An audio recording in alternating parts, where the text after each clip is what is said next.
All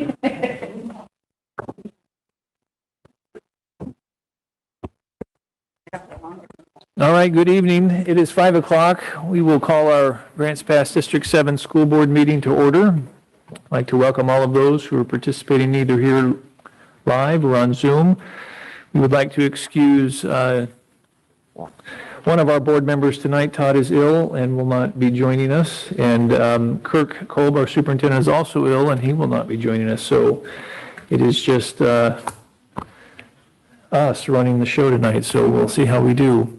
As a reminder, we're grateful for all that are here. We are asking that everyone wear a mask, so if you do not have a mask, there are some that we can provide to you. If you don't have a mask and would not like to wear one, we would ask that you leave and you can attend on Zoom. So we will begin tonight with our Pledge of Allegiance, and so if you would all stand and join with me.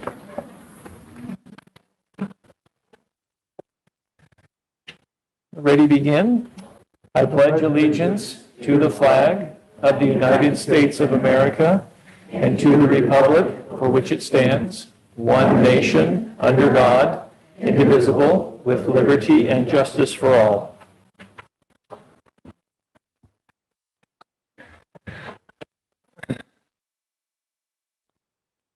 Okay.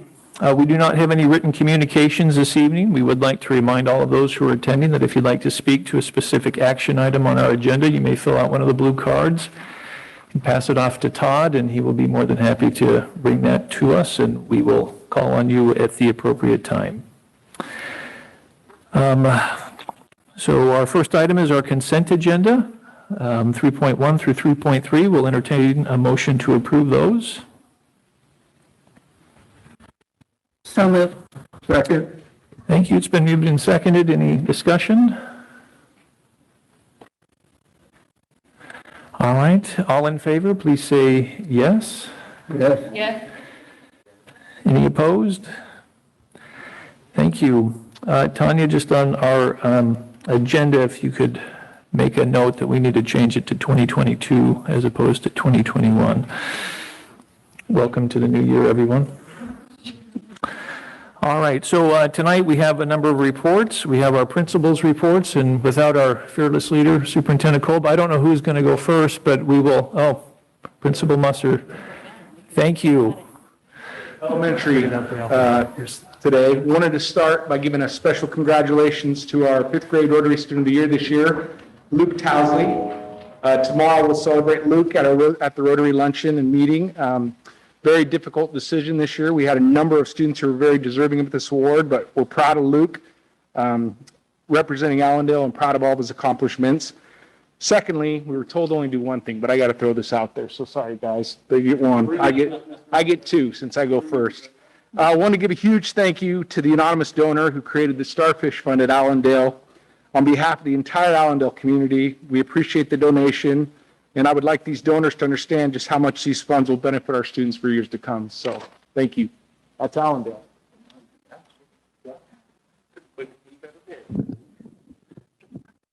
Okay. Happy New Year from Highland. And I also wanted to introduce our Rotary Student of the Year. His name is Mason Vannekamp. Very impressive young man. He's going to be introduced at the Rotary next Wednesday, so we're excited about that. I have a second one too, sorry.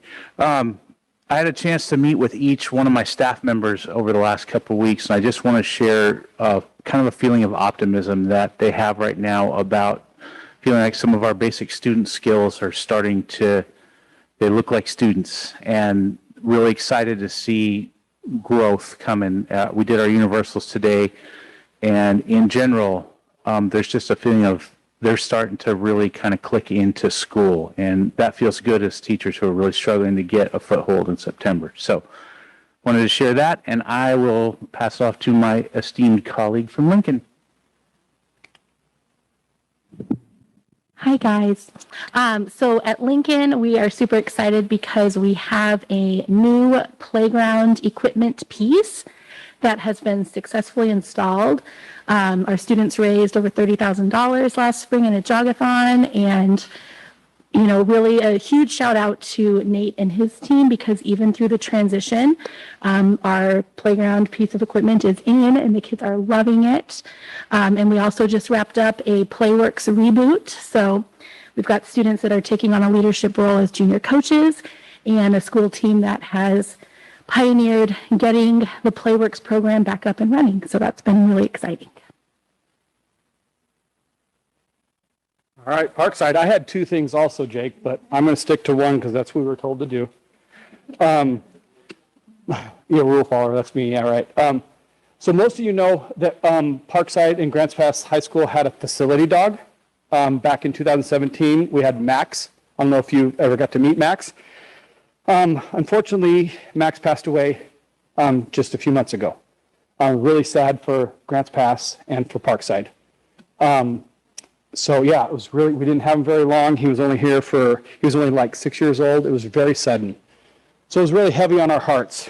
But Canine Angels, who is the community that we got Max from, they found out and they said, you know what, that's not okay with us. And so they had opportunity to place another dog, but come up with funding, and that took us a long time to do that. Last time, but this year, the Grants Pass Kiwanis Club completely funded a new dog for Parkside and Grants Pass. And so now we just have introduced Leroy, who started last week. And he is, this is a quote from Mrs. Sarver. She says, "Leroy is helping many hearts to heal this week. We are so sad to have lost such an amazing special dog in Max. Both students and adults are showing love and healing in welcoming Leroy to our schools." But we just want to really thank the Grants Pass Kiwanis Club. We want to thank Sandy Mays, Sheila, Colby, Carrie Walters, and the amazing Canine Angel staff for making that happen. So if you get a chance to see Leroy, give him a pet go and then wash your hands. Right, Sherry? That's the protocol. All right, next. This is Mooney from Redwood. Hello. So today I would like to tell you that we have our Rotary Student of the Year for Redwood, Kinsey Ott, and I'm very excited because she has got to be probably the kindest fifth grader in Grants Pass. Her interests are drawing, painting, and playing with animals. She loves basketball, golf, and possibly playing volleyball at South next year. Her parents are Jeff and Tamra Ott. Her teacher, Mrs. Tunick, says this about her: her standout qualities are being kind, of course, and helpful.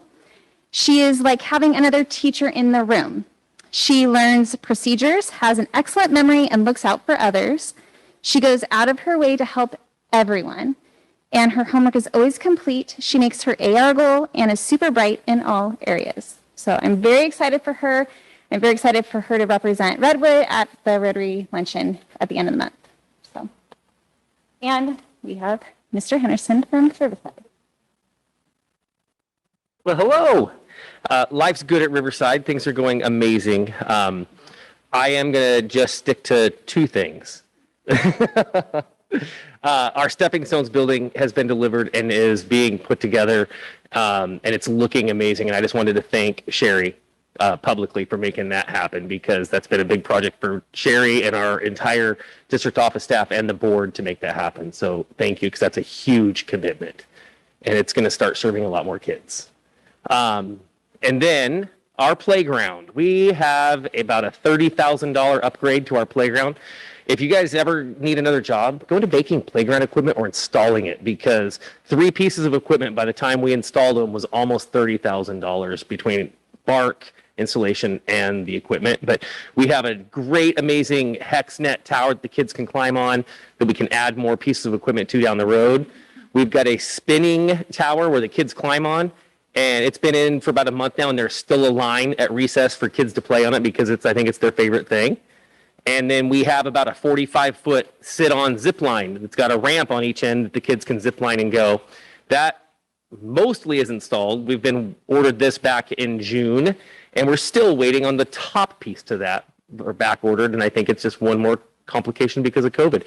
But I got an email from Playcraft yesterday, and I should be able to pick it up next week and have that installed. So once that's done, our playground upgrade will be complete, and kids are loving it. So hope things are going as well everywhere else as it is at Riverside.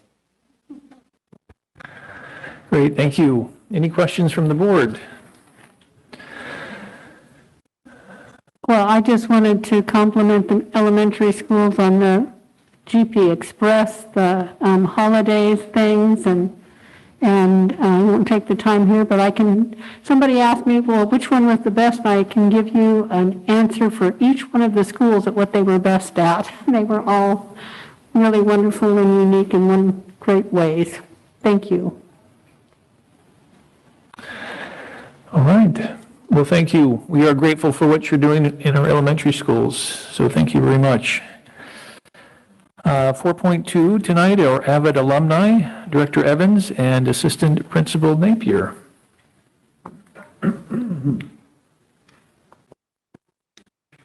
evening. We're very excited today to be talking and bringing a number of our students who will be joining us via Zoom to share with you the impact Avid has had on them post-secondary, life after high school. This is our 6th year of doing Avid in the school district. Can we put the PowerPoint up? This is our 6th year of doing Avid in the school district, and so we've had 2 years of graduates who have moved on through this COVID transition and have made quite an impact already. In Avid, really that mission right underneath there, our job is all of us, K-12, we're working to ensure that every student graduates from high school with plans for post-secondary. If you go to the next slide, one of our current seniors, I don't know if you can all see that well, but take a second and read that. Molly Shoemaker.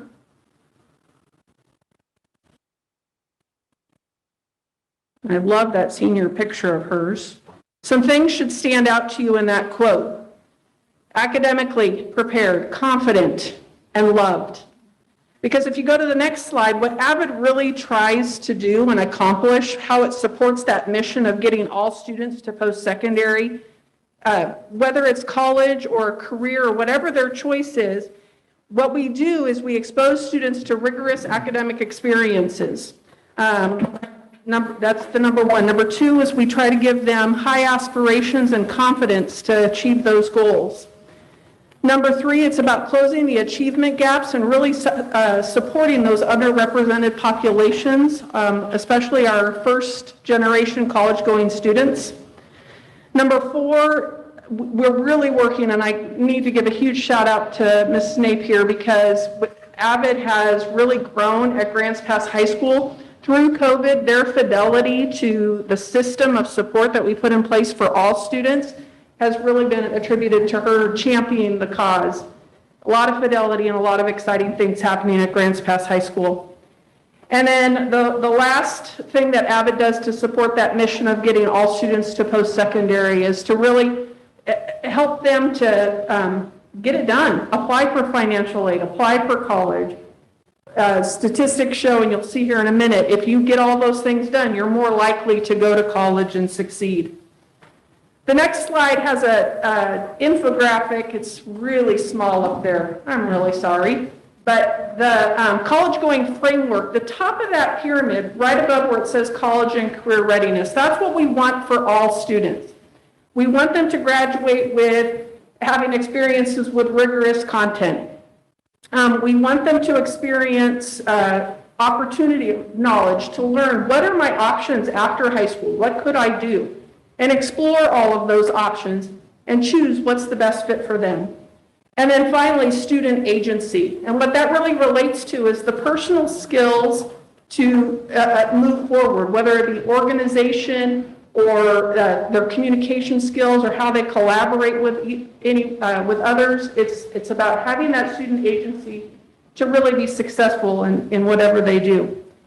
The bottom of the pyramid is what we as a staff do. We insist on rigor, we break down barriers, we align our work, and we advocate for students. The outside of the triangle separates that into the 4 quadrants. That's really what the Avid site team does and the work of the staff at each of our locations doing Avid, North, South, and Grants Pass High School. So whether it be about instruction, leadership, culture, or systems, it's about creating that environment where students feel like they can move on from secondary. Next slide starts to get into some of the data. With the class of 2020, that year of COVID, which was really hard, Ms. Napier's first year of graduates, there were 32 of them. And in this last year, we had 27. Remember, AVID is an elective class. We really are pushing wide here at Grants Pass High School, giving students all access to the instruction and things that we do in AVID. But for these AVID elective students, the push is much more intense. And so for the class of 2021, see some of their data up there about how many of them completed their entrance requirements, how many of them applied to college, and how many of them are actually attending college. So let me put that in perspective with the next slide.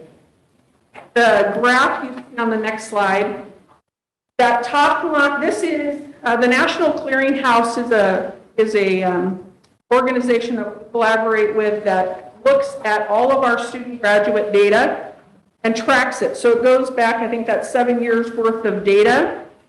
How many of our overall seniors at Grants Pass High School went on to college? The red line at the top are the, going back 7 years, what percent of all of the seniors actually went to school? That last dot all the way over last year, the class of 2021, 37% of our students went on to post-secondary. And you do see the dip in the 20 and 21 year. A lot of students chose to wait through COVID, not go on to college. We had been averaging right around that 50% line that you see there, with some ups and downs over it. But the last 2 years have been pretty hard for kids to have a vision for post-secondary. The middle line there is the percent of students that went to 4-year colleges, or 2-year colleges, excuse me, and that was 21% of the graduates from the class of 2021. And then to 4-year colleges, 16% of the class of 2021 went to a 4-year college. So to put that in perspective, if you look at the graduates from AVID, the 32 in class of 2020 and the class of 2021, you see a much higher college going rate. And that's what we're really trying to achieve with our AVID elective students is getting them into colleges of their choice. Really excited. I think we're going to hear from a few of those AVID alumni. If you go to the next slide, we'll get started with some kids.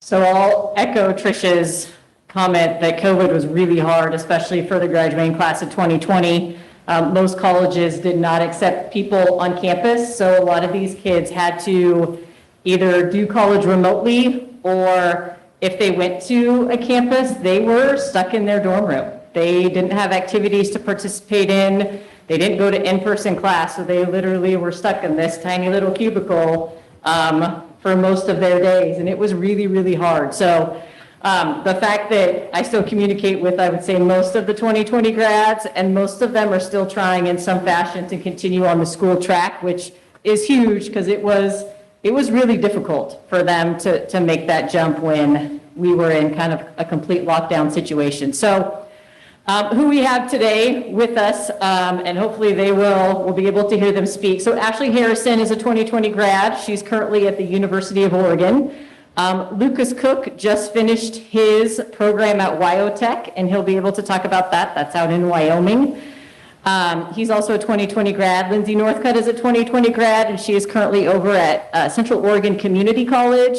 And then Taylor Hurleyman is a 2021 grad and is also at Central Oregon Community College. So we're going to go in that order, and we're going to cross our fingers that the tech works. So Ashley, if you are out there, you are up. Hi, so I'm Ashley Harrison, and I'm a sophomore at the University of Oregon. I'm currently majoring in psych while double minoring in criminology and sociology. Since being in college, I've noticed that the skills Nate taught us in AVID have come in handy way more than I thought they really would. The biggest one for me has been time management. I have realized that having a planner and planning out my day and my homework is my biggest lifesaver. I'm taking quite a few classes, and if it weren't for that, I would be drowning in all of my schoolwork. And then personally, if it wasn't for Avid, I really wouldn't be like in college at all. I wouldn't even have been like aware of like where to start. And with it, I got a scholarship, and so I was able to get into college, and I feel confident and capable that I can achieve all of my goals throughout college, especially right now, which is earning my master's degree. Thank you. Exactly. Lucas, you are up if you are at it. Hello, my name is Lucas Cook. I went to school at Wyoming Technical Institute, also known as WyoTech. I studied automotive technology, high performance powertrains, and motorsports chassis fabrication.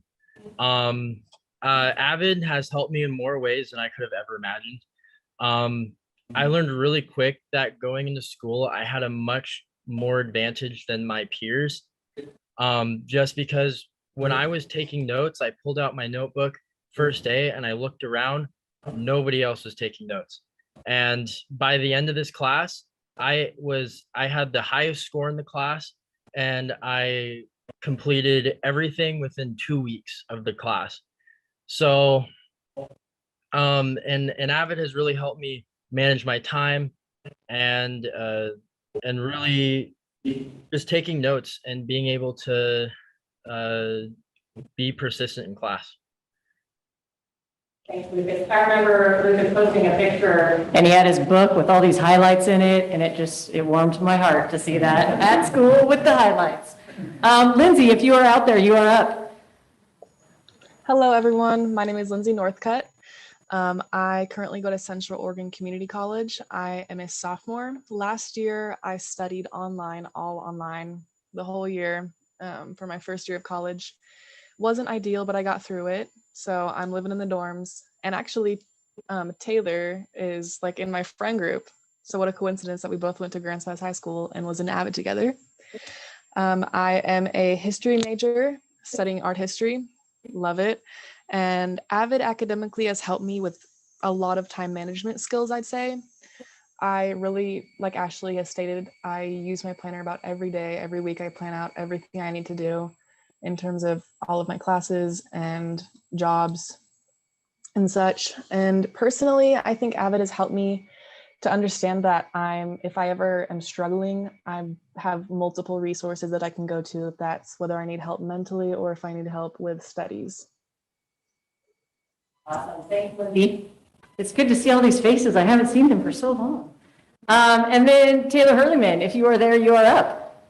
Hi, my name is Taylor Hurleyman. I also go to CSCC. I'm a biology major, and I plan on transferring to Hawaii Pacific University within the next year. Avid has helped me a lot tremendously within this last year, because in high school, I went through a bunch of different changes nonstop, and this was the one change that I was ironically prepared for and yet not prepared for at all in the same time.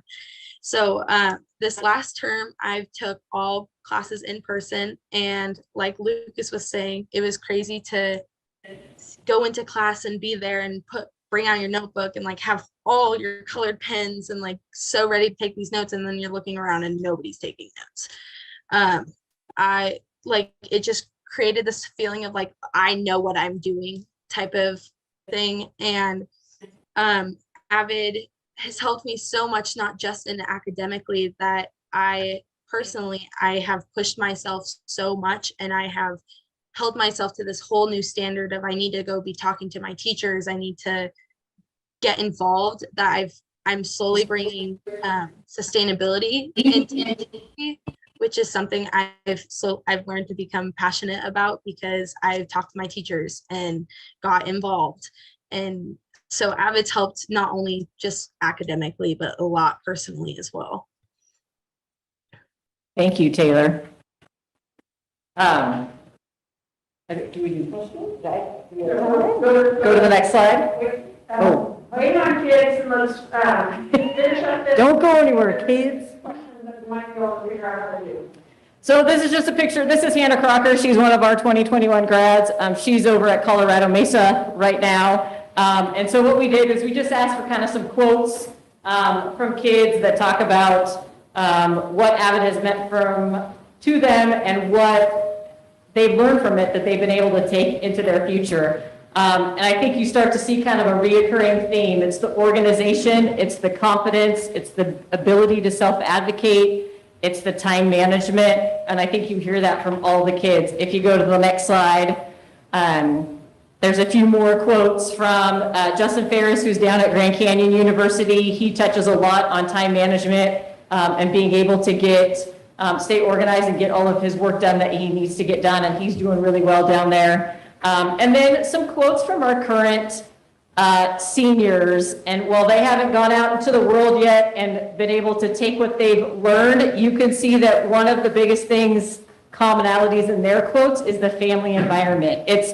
the love that they feel from the teacher, it's the love that they feel from their peers, it's that place of belonging and comfort that they get from the Avid elective. And so it's super exciting to know that when they were freshmen, they had very little confidence. They didn't really know what they wanted to do with their lives. They had no idea how to be a successful student.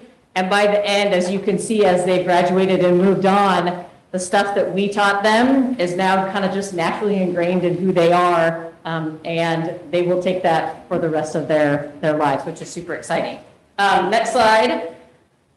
We won't click on this link, but if you Google Rosebud Superstar, the Medford Mail Tribune features superstar students. And so Camila Salinas Cruz was featured right before Christmas as one of she's a current Avid, she's technically a junior, but she is an Avid 12 because she is graduating a whole year early.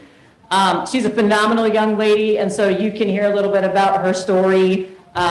But they feature kids, and it's super cool. So we had one of our Avid kiddos on the Rosebud Superstars. And last slide is, thank you. Avid is my passion. It's what I love. It changed my career. It changed my life.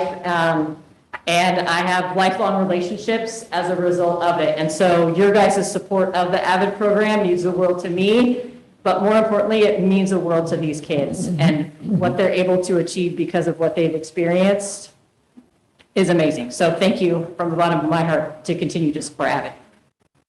We will try our best to facilitate any questions you might have. We're not sure how it's going to work because of the way the audio works. But they can hear you, so if you have anything to say to them, and maybe if we can figure it out. But if there's any questions about Avid. Thank you. I'll turn the time over to the board to ask some questions. Cassie. I have a question. It starts in 7th grade or 8th grade? Do we offer it? 7th grade is when we start the elective. Okay. We're excited to let you know that our elementary folks are planning to go to Summer Institute Professional Development. It looks different, elementary and 6th grade. It's more of a whole class approach and not that elective class. We won't ever offer an Avid elective K-6. But we do strategies K-6 to help support. And then when they get to 7th grade, that's when students can apply to be in the Avid elective class. And then one more question. What is the completion rate? Once a student starts, do they kind of stay with it, or do we? Our goal is when they start that they're making that commitment to go all the way through. Kids get into high school and we have so many opportunities for kiddos. Sometimes it's like, oh, I really found my passion over here and I just need to make room in the schedule. And we understand that. We have a lot of movement that happens, kids that leave district for a variety of reasons. So there is a natural attrition that happens with the Avid elective, and that's a nationwide thing that occurs. But our goal is to have them stay in it, and we try and give them the perspective of, here's what we're doing now, but here's what it's going to look like when you're a junior and a senior. We're still not going to be doing all the little nitpicky things that sometimes we do in Avid, but you're going to get an opportunity to then really focus on what is going to be your future. So, sometimes it doesn't work for kids, but for, I would say, majority of the kids, they stick with it, they stay with it, and they take those skills elsewhere. So. And the other thing I would tell you is that you don't have to apply in 7th grade. You can apply in 7th grade, you could try again, you could do it in 8th grade. We do stop applications the junior year. We don't really take new students to Avid in the junior year just because the curriculum has advanced so much that it'll be harder to catch them up. I think we've made a few exceptions, but really any opportunity 7th through 10th grade students could apply for Avid. As an example, we just took in 5 new kiddos at the semester for our Avid 9 course. Some of them were in Reach, some of them have friends in Avid, and they're like, I want to do that. And so we interviewed some kids, and we've added 5 new ones to the program. So there's always kids that are like, ooh, what's that? You're taking some really cool notes, and you're doing some cool stuff. I want to do that too. So they want to jump in. Well, as an avid parent, I appreciate it. The organization is amazing. Time management, all the things the lady said, I see in my own home. So, thank you. Brian? Yeah, thank you. I enjoy hearing more about the AVID program because it's something that wasn't around when I was in school. So it's good to hear more about it as I've been on the board.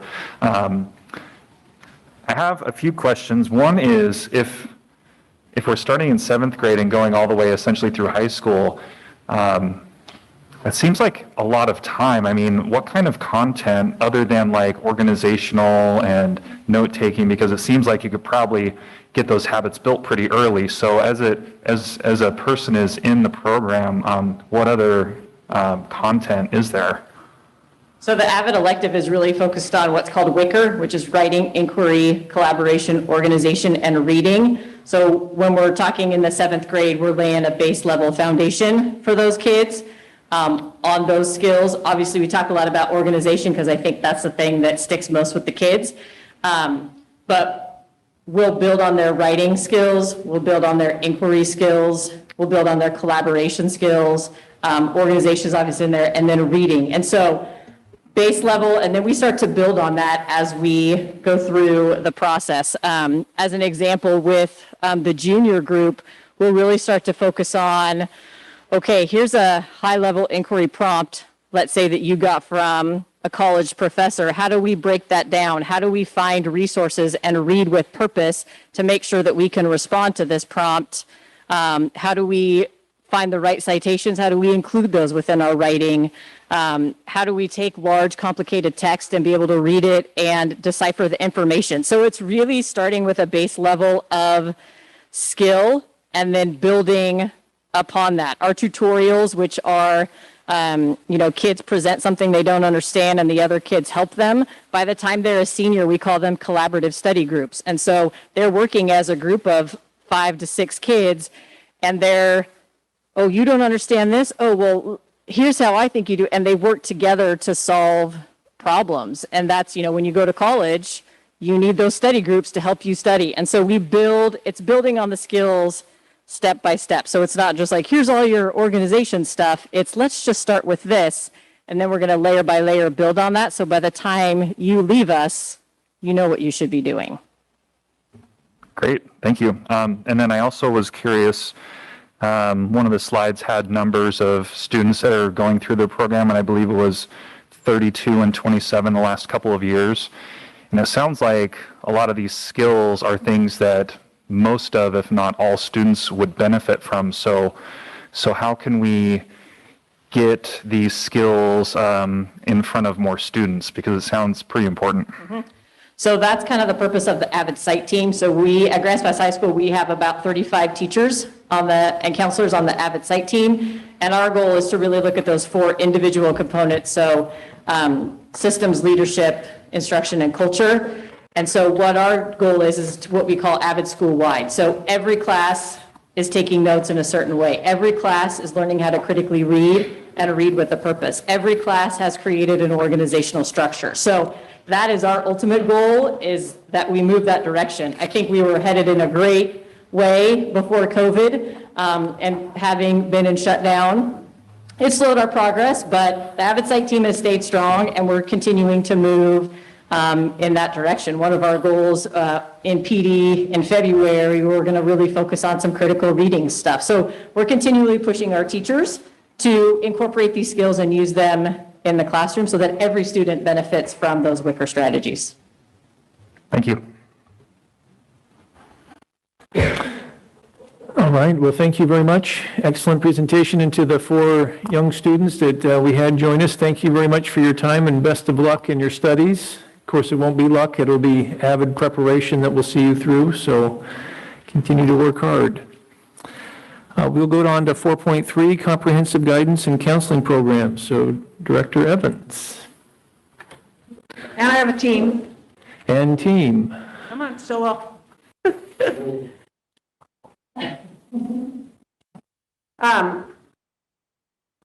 We thought we would tonight, there have been a lot of conversations over the last couple of board meetings about social, emotional, mental health, about our counseling balance, our counseling staffing.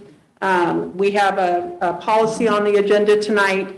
We wanted to paint a picture for you, and really by policy, we should be reporting to you on what our comprehensive guidance and counseling program looks like. And so that's this report tonight, to kind of give you more of a background about what happens in the counseling program. So in the board materials, there is a handout about there's a law out there that talks about what is supposed to be part of a comprehensive school counseling program. It was last updated in 2018 and focuses on several factors: learning to learn, so academics, learning to work, career, learning to live, social emotional health, and then learning to contribute, community involvement. So really, when you think about comprehensive school counseling, K-12, those are really the 4 areas in which our counselors and all of our counseling staff work and collaborate. There's a lot, not just our counseling staff, but we have a lot of people that do this work. Our district plan is facilitated by a combined effort with administrators, counselors, our teachers, our support staff, parents, and the community. So it really takes a team effort to accomplish these goals. We're going to tell you a little bit about our staffing. So you have the staffing in front of you by elementary, middle, and high school.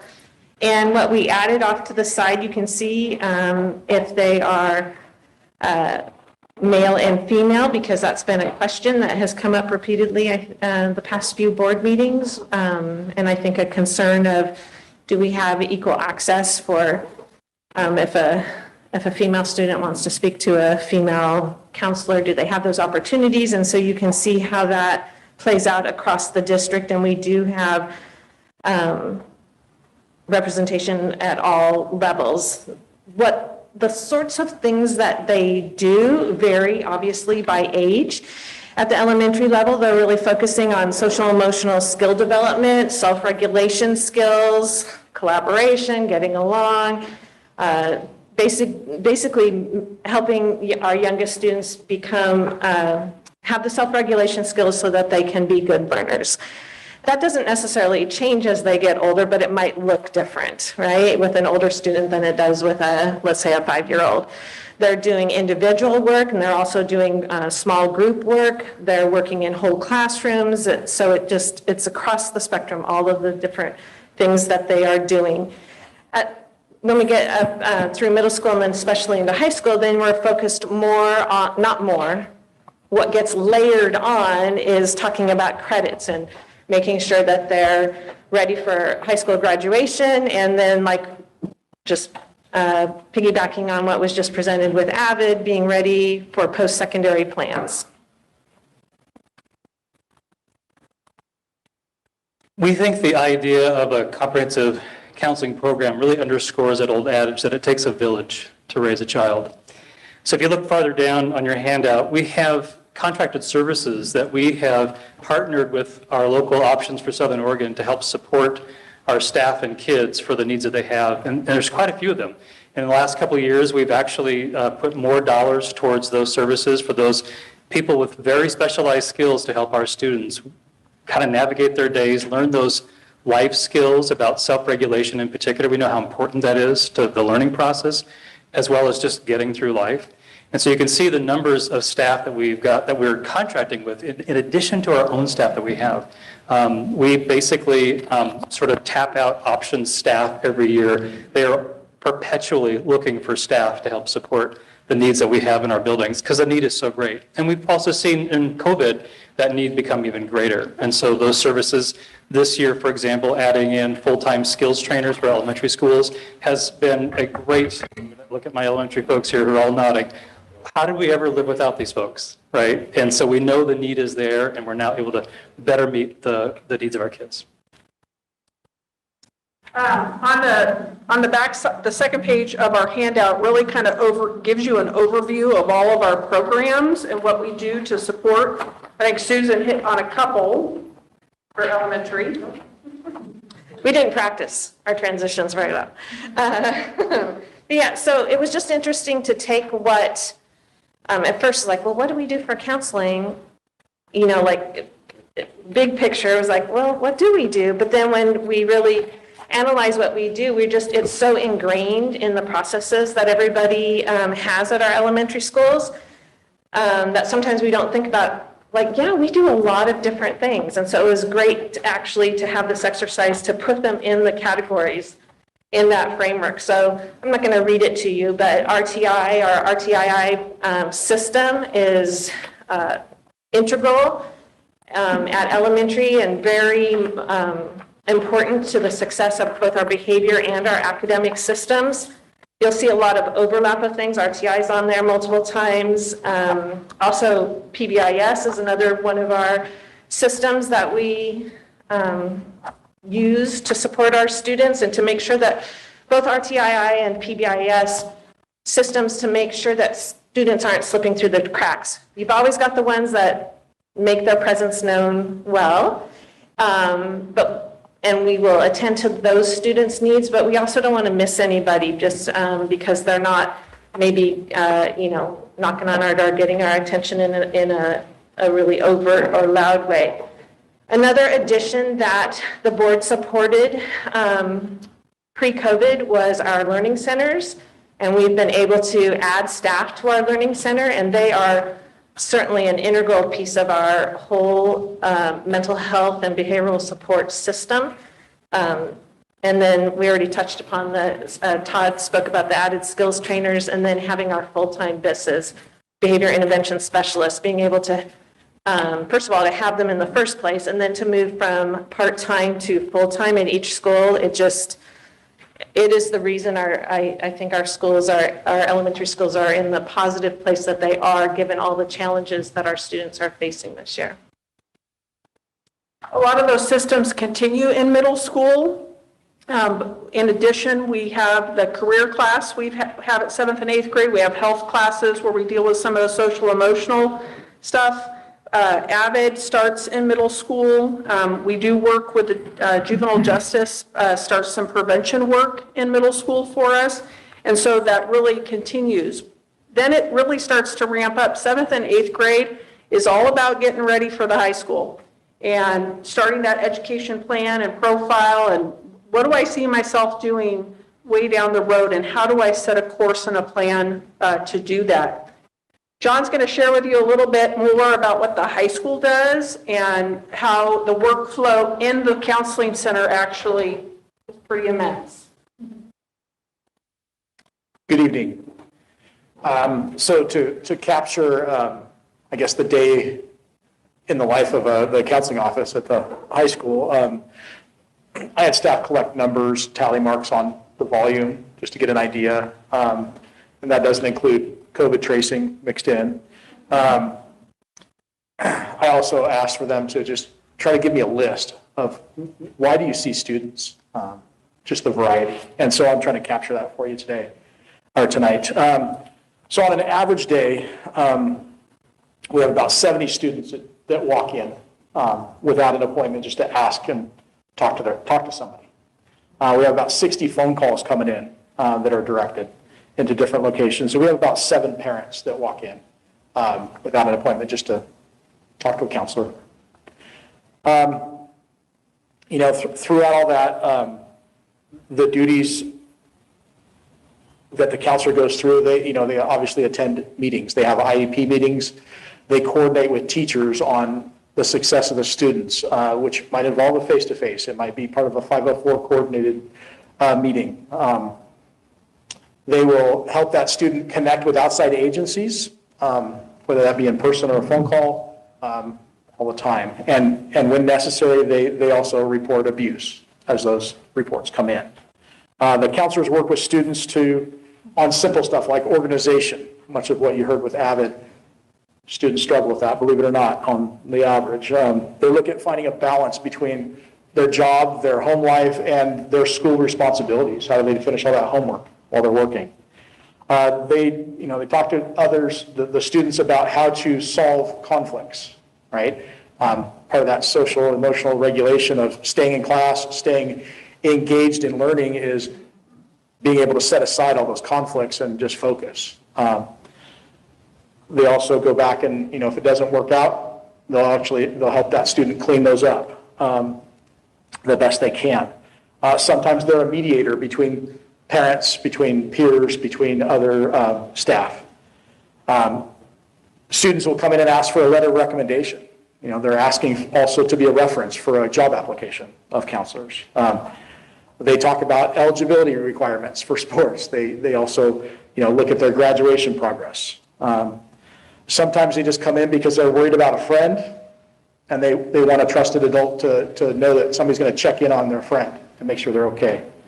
They'll come through in the morning, just get a high five, say good morning, and then they'll come back in the middle of the day and grab a granola bar or something for a snack.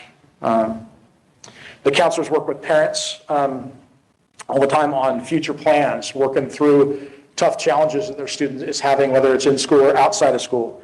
They assist in the parent, seeking answers on what they're hearing about things going on social media or in the classroom, in the hallways.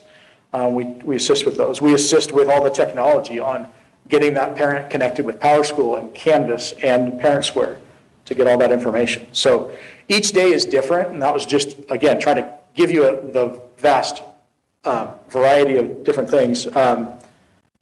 But at the heart of our priority is always our students and their safety. At this point, I would like you to hear from a counselor's perspective on, our philosophy involving parents and what's going on in the students' world. So Chris Stewart, I believe, is on our Zoom call, and he is our social emotional counselor at Grants Pass High School. Okay, can everybody hear me? Yes? Yes. Yes. Okay.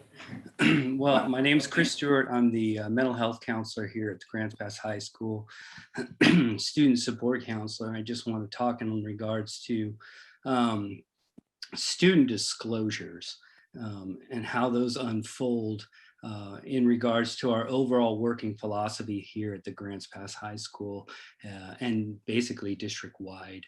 I want to distinguish between the letter of the law and the spirit of the law. I think it makes a lot of sense if we do it, and I think it's ethical if we do it, and I think we can meet the needs of both the parent and the family, student and the family if we do it right. But in regards to personal disclosures that happen in our offices, the letter of the law basically puts us very much in the role of not sharing disclosed personal information from a student who requests that such information remain private and not shared with the parent.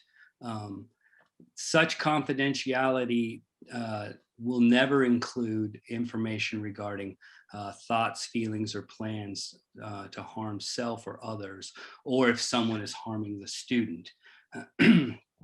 If somebody's harming the student, obviously we are all mandated reporters, so that disclosure would go directly to child welfare.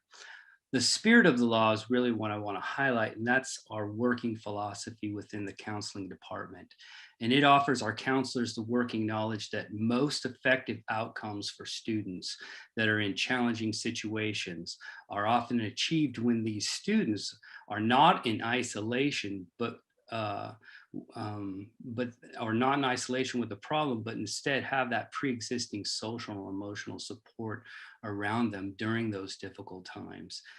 So our counselors have a firm understanding and intention of bridging the gap between a student's preferred private disclosure and such disclosures eventually becoming the knowledge of parents or the home or that emotional support group.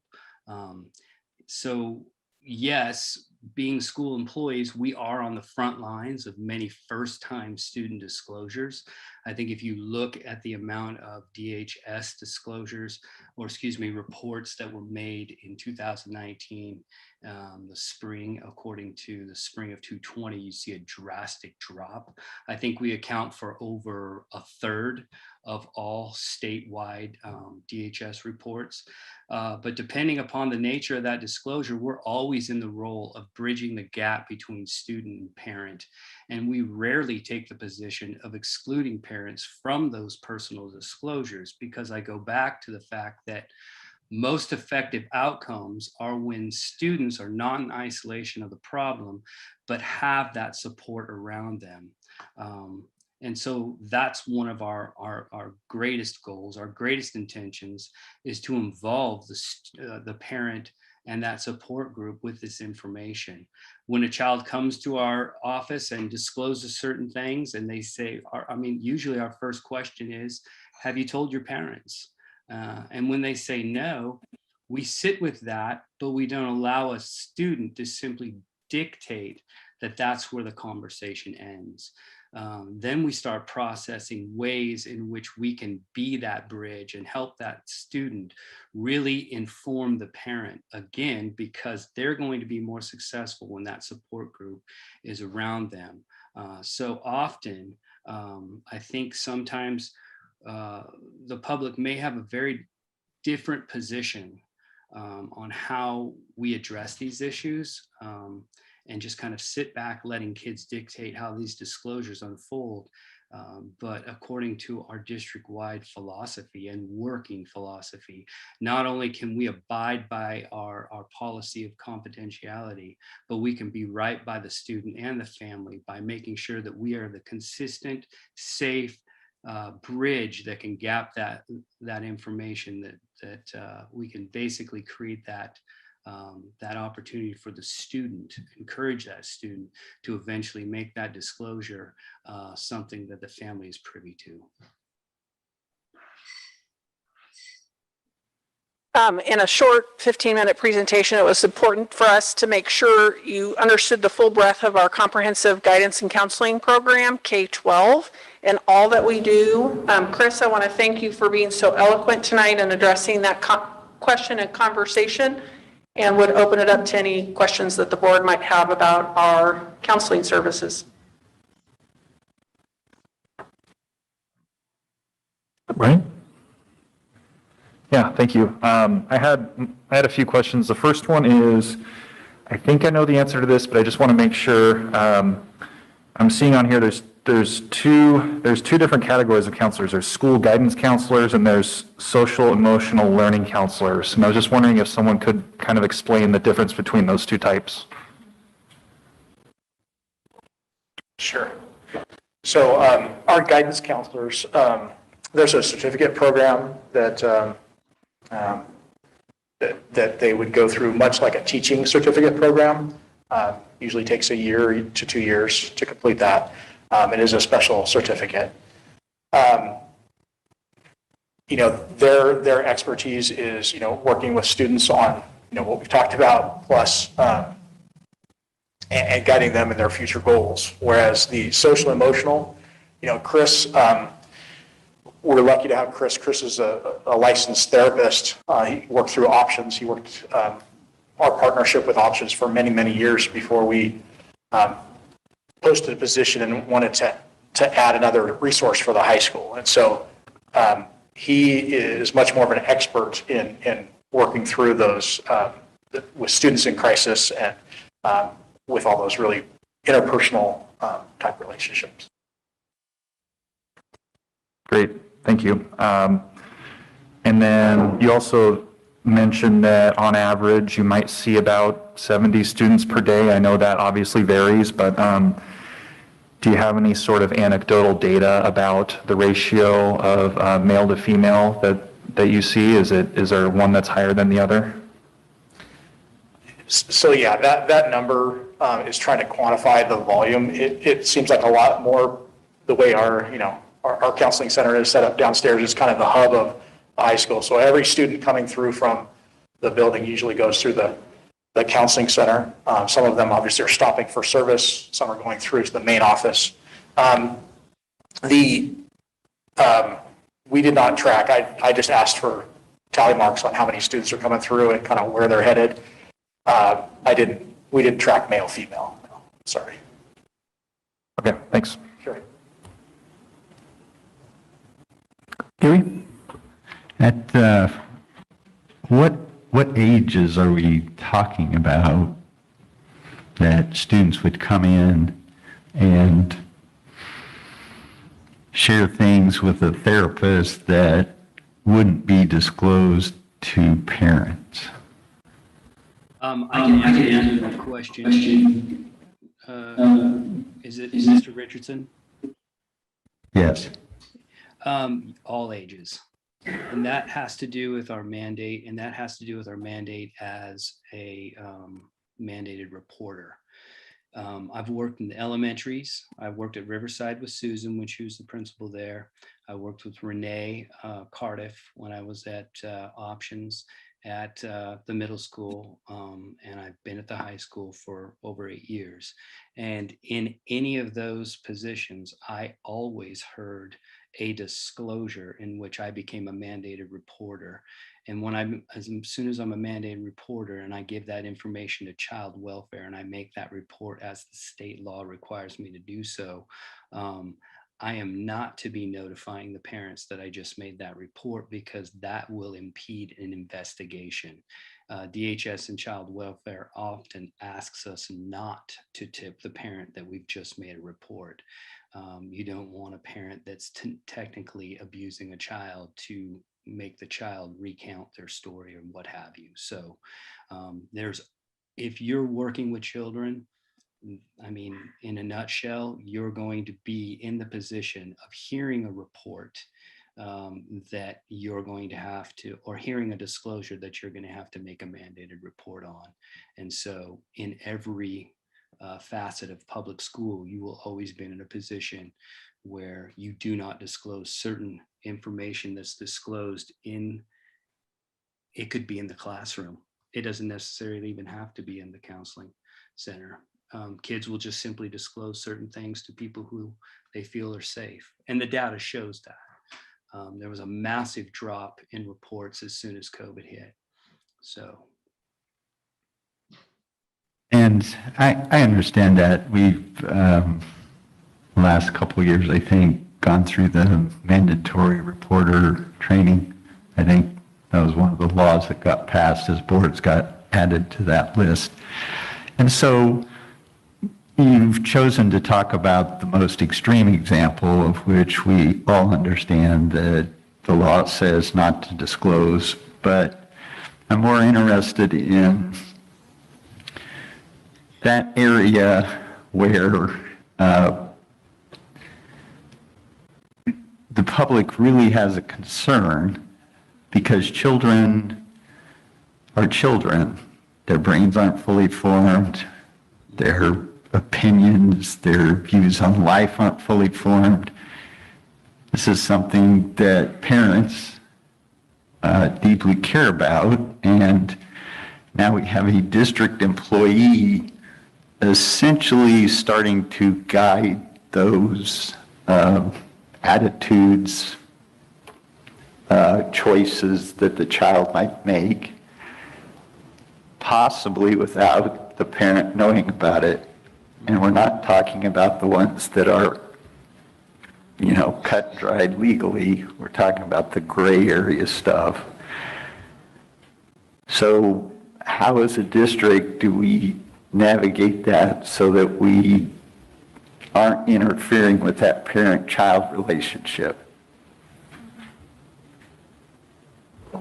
Well, I guess my answer would be the same working philosophy. We don't allow a student to dictate that information or dictate the conversation as ending with just such.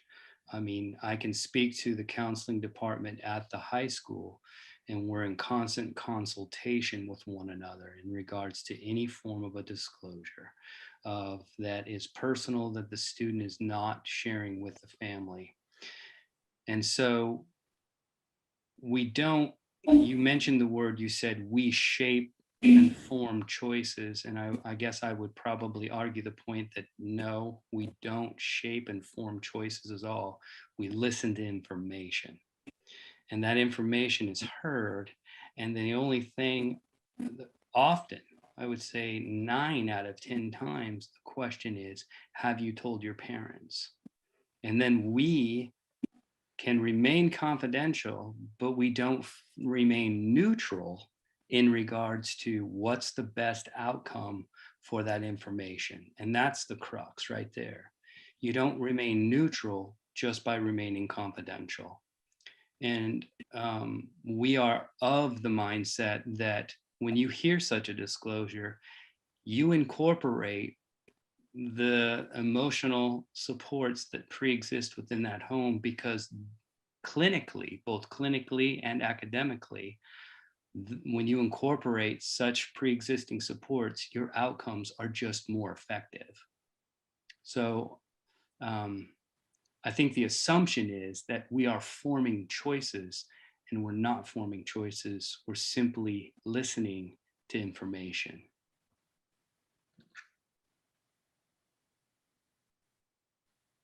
Chris, this is Scott Nelson. I'd just like to ask a question on a slightly different topic. You mentioned a number of these referrals that get made to DHS. Over a school year period of time, how many reports are filed by the high school or the district, junior high, elementary school?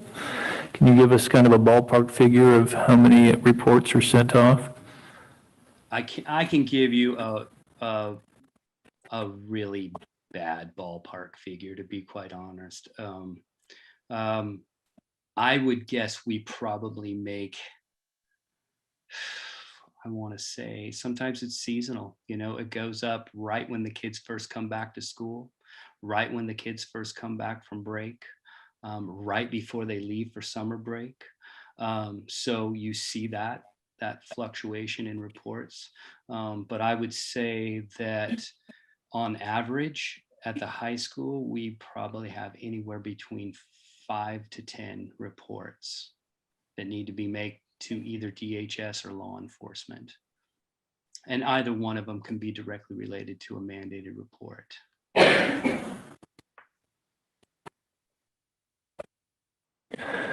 Right?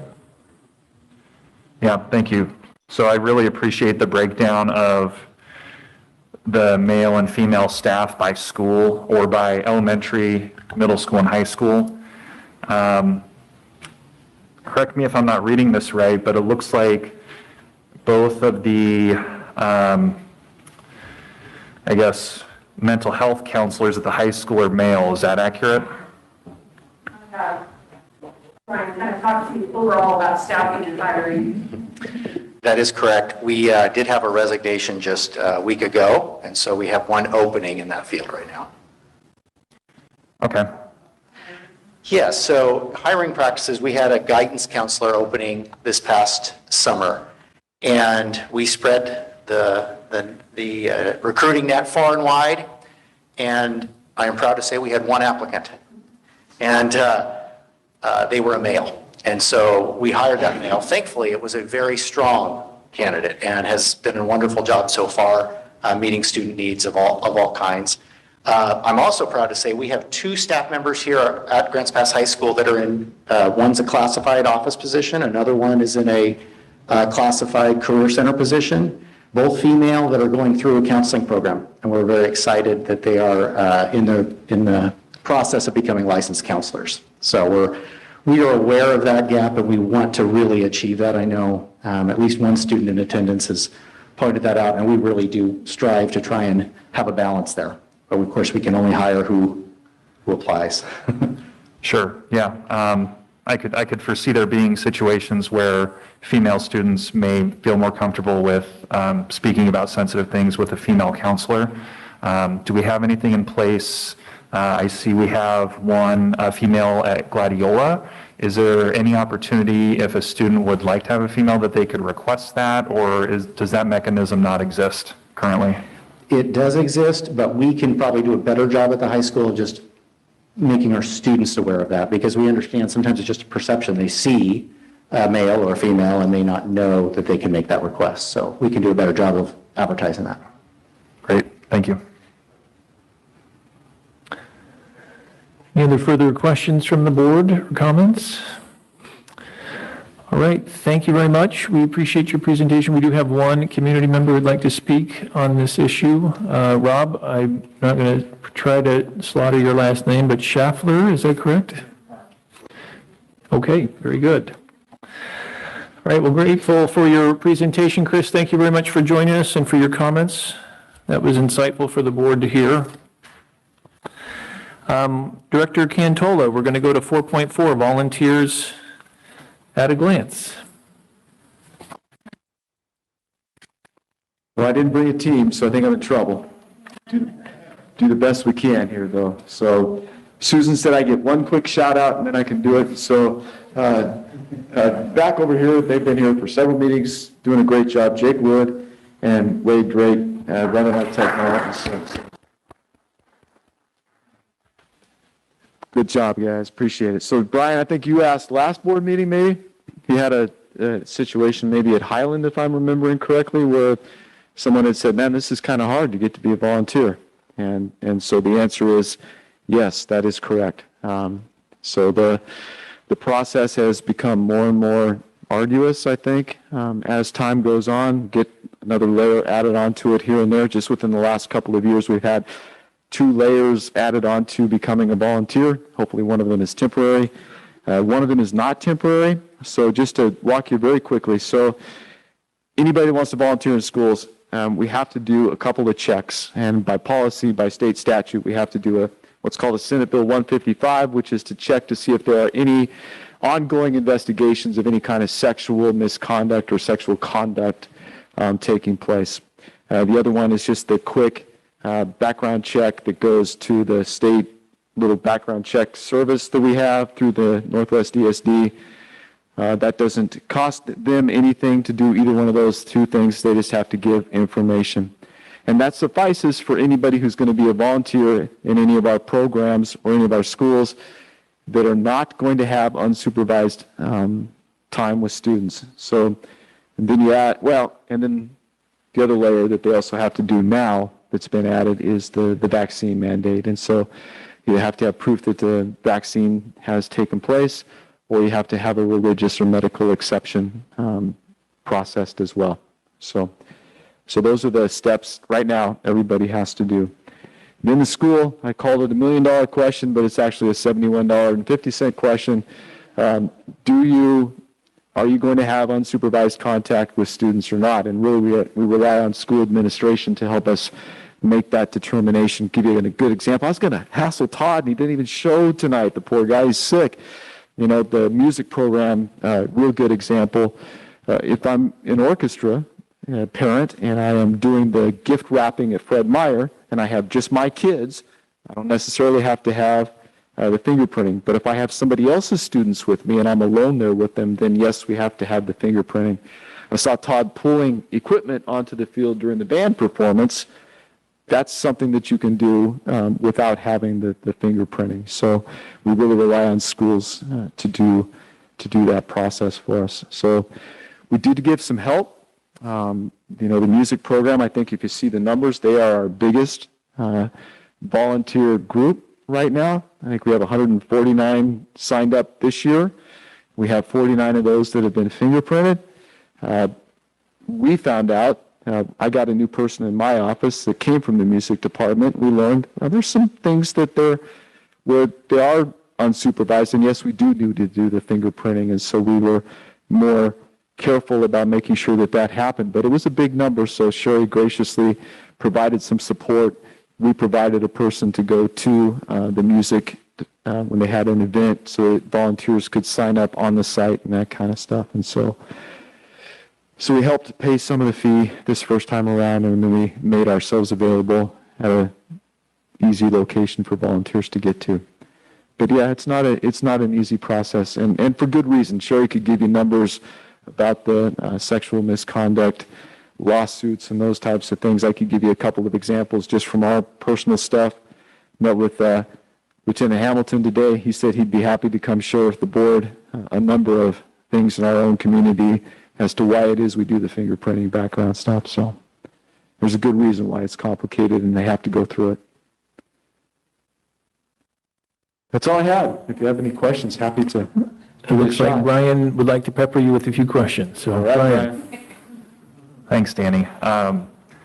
So I think I'm glad that it's comprehensive. I think that all that is absolutely necessary.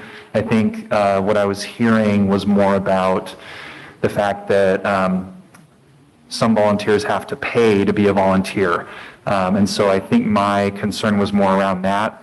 And I know $71.50 is not a huge amount, but I think for some people it's probably enough to say, well, maybe I don't want to volunteer. So I know that you mentioned that we have some sort of mechanism to help people pay for that if it's a financial burden. Do you have any numbers as far as how many people we actually did that for this year?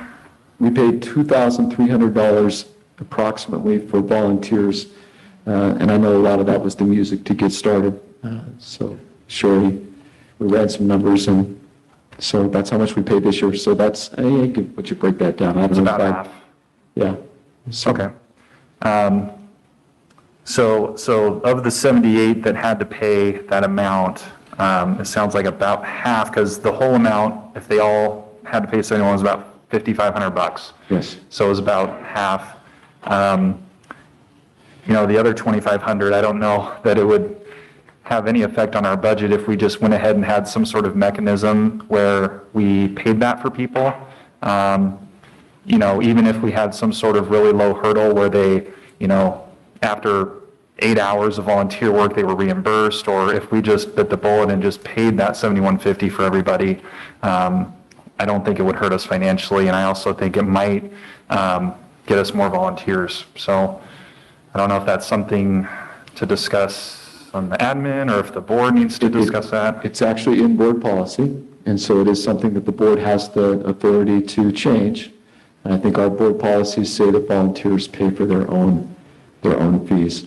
So, but I think, yeah, another $2,500, I'm not going to speak for Sherry, but I think could probably afford that, so. We would definitely want to make that part of the budgeting process, because every $2,500 you add, or whatever it is, it adds up after a while, and so definitely something we can put in the whole mix of the budget. Okay, thank you. So board, I don't know if this is an appropriate time to be making motions since we're in reports, but I would like to discuss this further. Thank you. Okay, thank you, Brian. Thank you, Danny. I think you're done for a while. We'll turn it over to Todd. All right, we'll head on to our next item. Director Bloomquist. Good evening again. This isn't so much a report as much as just to put a pin in the sand or a flag in the sand about wellness. You have an action item further on down that got us talking about our overall staff and how they're doing. And I'm looking at my heroes out here, the principals that are leading the charge every day, and they're doing whatever they can to lift the spirits of the staff. But you got to know, I think you do, this has been really hard, and it continues to be hard. And the longer this pandemic goes on, the harder this gets. And so what we have been brainstorming in a very collaborative style is how can we best serve our staff in terms of their overall wellness? We know from the brain science, whatever I look like when I address my kids, their brains start mirroring it back pretty quickly. And so if I'm looking cranky and tired, that's kind of what I'm looking at with my kids. And that directly affects their ability to learn. We care so deeply for our staff who just give everything. There's so many great studies out there on educators and health professions who are the worst at caring for themselves. And there's some reasons for that. We can spend a lot more time talking about it if you want to. But the point is, as a community, it is our job to promote wellness. And so you're going to see more of this happening throughout the year and on an ongoing basis where our school teams are challenging themselves, doing things like attitude of gratitude or Wellness Fridays or take a walk with a friend or whatever it is to lift your spirits, to get yourself regulated, to put some oxygen back in your blood. Tell a joke. Sometimes you just need to laugh. When's the last time you had a belly laugh? There's so much good science behind laughter. It really is the best medicine. So things like that we need to practice as a community. So as you look at that action item that's down the road there, there's a connection to it. Regardless of whether it's approved or not, we recognize that our staff are really struggling, our kids are struggling, and we are going to be proactively working on a wellness campaign for all of us. And we'll include you in all that, and we would encourage you to participate in all those activities or suggestions that are coming up there. So that's it. Just wanted to share that with you. It's important, it's critical, and I wanted it in the board docket for yourselves. And I'll take any questions that you have. Well, laughter may be the best medicine, but a colonoscopy is actually the second best medicine. So there's some laughter. There's it, yeah. Actually, it's not a laughing matter, but okay. I just think it's the bottom line. So. Undoubtedly. We could go on, but I'll stop there because we want to keep this meeting professional, but thank you, Charlie. All right, 4.6. The document you have in your board packet has to do with your first two pillars. And just to give you an update, I'm not going to read through it, you've got that there for you, but just to kind of highlight some things that we're doing. This month, you've got the blog. We're putting out a blog every month. It goes out to all staff and board members and any community member who will want to read it, to kind of highlight what is the celebration of that month. And those kind of come from the federal government. This month isn't really claimed at all, and so we kind of brainstormed about 6 months ago, wouldn't it be great if we just celebrated diversity itself, like how unique each of us is, and really focus on inclusivity, the ways that we can include everybody to be part of the D7 family. And so we know, again, from the science, there's a big difference between someone who is trying to fit in all the time versus somebody who just belongs. And you know what it feels like to actually just belong. The energy level is different. The requirements are different because when you're trying to fit in all the time, you're working extra hard. And so this month is sort of that, we had a kid meeting before the break, and she so eloquently said, you know what, 2022 is going to be the year of kind. We need to be kind to each other. And I'm like, you know what, we're going to take that on. I think this year is a year that we be kind to each other. So things like this month where we're just trying to, no child eats alone, right? If you see somebody eating alone, go introduce yourself, that kind of thing. Make a friend, just be a family. It takes a village, right? We all are in this together. So that's a key thing. Our equity team, which is a member of each staff as part of the equity team, we have been meeting each month to kind of work on what is this work that we're doing. One of the things we're focused on right now is doing what's called an equity audit. So I kicked out a few examples to them, which made them all crazy. So we threw those away, and we're looking at reasonable questions to ask people to talk about, like, how are you doing? Is the world around you safe that you're in? What are the things that you need to kind of try to get a baseline? So we think we're pretty close. We're going to have a staff version, a kid version, and then a community version. And we'll put that out there in the next month or so to get anybody who's willing to give us, your input on how are things going for you. Some of that will work into our TIDE group, our Team for Inclusion, Diversity, and Equity. We've struggled in the pandemic to get that group together because we can't get them together. We've kind of put a date out there for the 24th of February, and I've asked them to hold that date. As we get closer, depending on how COVID is doing, we might have to do that by Zoom. We did it last year by Zoom. We could do it again. But to get, again, their feedback, and that group in particular gives us great feedback on how we're doing, policies, practices, things that are happening to our kids that we don't know about, how the families are doing. We can kind of put things before them, like how does this feel to you, and then bring that information back to the district. So it makes a nice little ebb and flow there. And I think that's about it. We've done lots of training. So the backside of the handout has lots of training stuff that we've done so far, kind of related to the things that our staff and kids were talking about. So we've been engaging in those activities. I developed using some of the neurosequential brain stuff, sort of a brain science, so equity through brain science, if you will, just really talking about how the stress response system really responds to the environment around you, regardless of whatever it is. And really our work as educators is to help every kid be in their learning brain so they're getting the best education possible. If there's something that's in the way, whatever it is, let's just work at removing barriers. So every kid feels safe, every kid feels like they belong, and every kid can learn. So that's just the update on where we are in your first two pillars. Thank you. Any questions from the board? Thank you. All right, thank you very much, Todd. We do have one individual, Indra, who would like to speak to this. So Indra, we'll give you 3 minutes.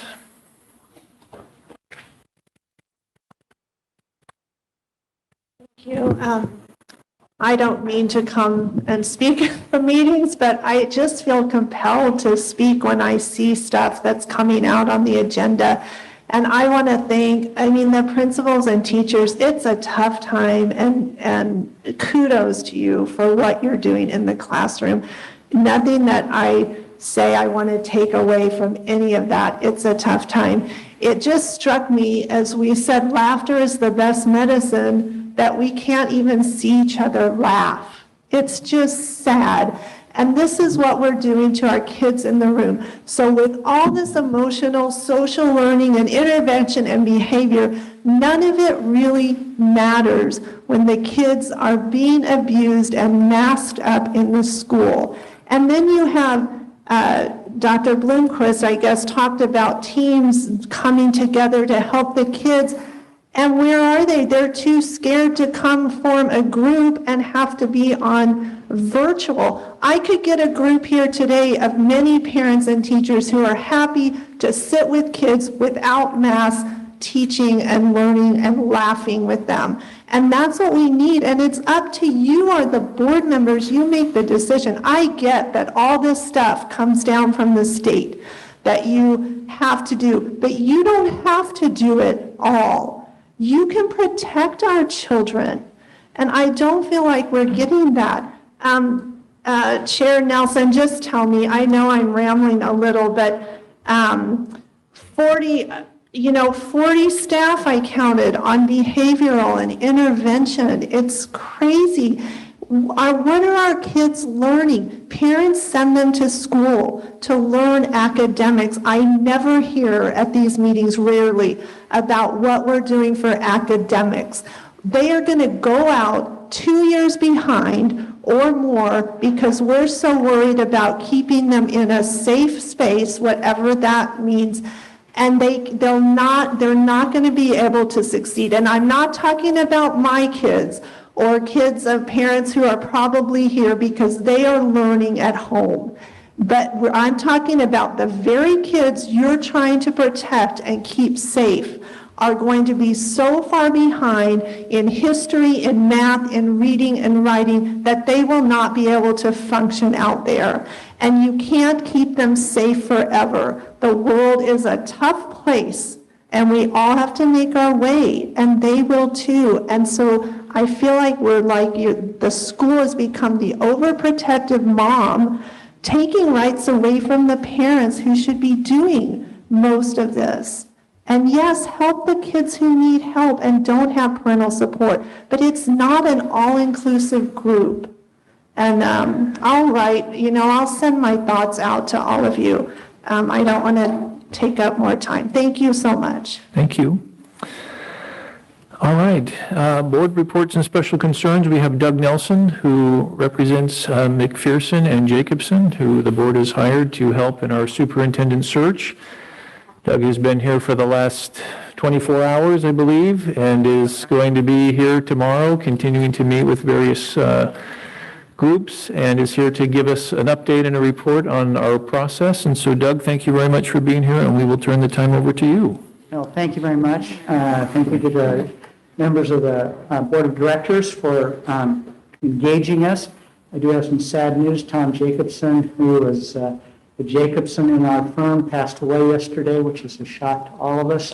I don't know what that means to our firm, as he was the sole proprietor of the firm. So we will continue to move forward, but at this point, I don't think you have to worry. I have to worry because he was a valued colleague. What I want to do is just kind of review the process. I want to also get to going back to the Stephen Covey, start with the end in mind for board members, because I want to look out to that week of March 14th when you will, as we've tentatively set those that week for the week of interviews. But let's talk where we are today. Advertising went live today nationally. The advertisements at the American Association of School Administrators, the Top Schools Jobs, National Alliance of Black School Educators, the Association of Latino Administrators and Superintendents, as well as the administrative groups in Washington, in California, and it's already been posted on the COSA website as on the McPherson and Jacobson website. As I reminded you, we sometimes get over 200,000 hits a month. We know people are going to the website our website looking for positions. So that's in process. It's going right now. And I think, Tanya, did you distribute we have hot off the press, the brochure that we'll be using, sending out to folks, making sure people get a good sense of the community, about the school district, and about the position. So that is, like I say, I think it came at 11:30 this morning in an email from our office. So just wanted you to see it. You're the first to see it. It'll be in much better form as our office is able to put it together. But it just gives you kind of it'll give you what it will look like and what will be going out to the broader candidate pool. So far, we have 4 applications. I don't want to raise expectations because typically what happens, what we've seen is the first few people to apply for everything. And I would say that none of the 4 I've seen would be something I'd bring forward. But I have received very positive calls from other viable candidates who are very interested in the position. As a matter of fact, I received a voicemail today while I was meeting with one of the groups about a person who would like to talk about the job. And that person was referred by one of our consultants in the state of Washington. So, and with that reference, I know that person who's making the reference wouldn't do it unless he thought the person would be viable. So that's kind of where we are at this point in terms of advertising, getting applications. I anticipate with our closing date of, I like to say Valentine's Day, that we will have quite a few applicants immediately before that. But as applications come in, I will be vetting them, I'll be reviewing them, starting the reference calling, digging deep, so I'm not inundated all at the last minute with all of them. So, I'm hoping, like we have in most of our searches, to be looking at 15 to 20 applications. I will also be at this point in the next week or so starting to reach out to some of my contacts in the state to get recommendations on other folks I should be talking to encourage them to apply. So we'll start that process. As a matter of fact, I have some time tomorrow afternoon and I will start those calls tomorrow. So today, and if you have any questions about the process, just stop me at any time. Today, I met with 6 different stakeholder groups, 2 community groups, the district office, the directors, the principals, the support staff, the administrative assistants in the district office, and the teachers. The group this morning, the community group this morning, were basically, I would call them community partners, and the noon group were community members that you recommended be included in the process. That was about half of the folks that in that from your recommendation. The other half will be tomorrow morning. Tomorrow I'll be meeting with that community group, be meeting with high school students, high school parents in the afternoon, and then concluding with classified staff. So a total of 10 groups in all. I would say I'm taking copious notes. The people are not reluctant to express their opinion. They have a passion for what is needed and what needs to go forward. I will tell you that I have to be very careful in terms of reviewing everything before I give you a really full report. But let me just give you a little bit of the highlights of what I've heard about the community, about the school district issues, and what people want in a superintendent. First of all, people, and I think you know this, Grants Pass is a warm, welcoming, caring community, has a great hometown feel. It's very family-oriented. It's a great place to raise kids. Someone described it as conservatively oriented in keeping its traditions. But it's a community that embraces, no matter their differences of opinion, but they embrace similar core values. The location is just ideal in terms of outdoor recreation. Being able to have students participate in outdoor recreations is a positive, according to the parents. Climate, the geography are always a plus. People see this community as youth-focused. I liked what one person said, this is a bubble. It's near the Medford Airport, so you can get to anywhere nationally and internationally. It's a 10-minute town. You can get from one part to another in 10 minutes. You get to know your neighbors and your kids. The kids have great positive opportunities.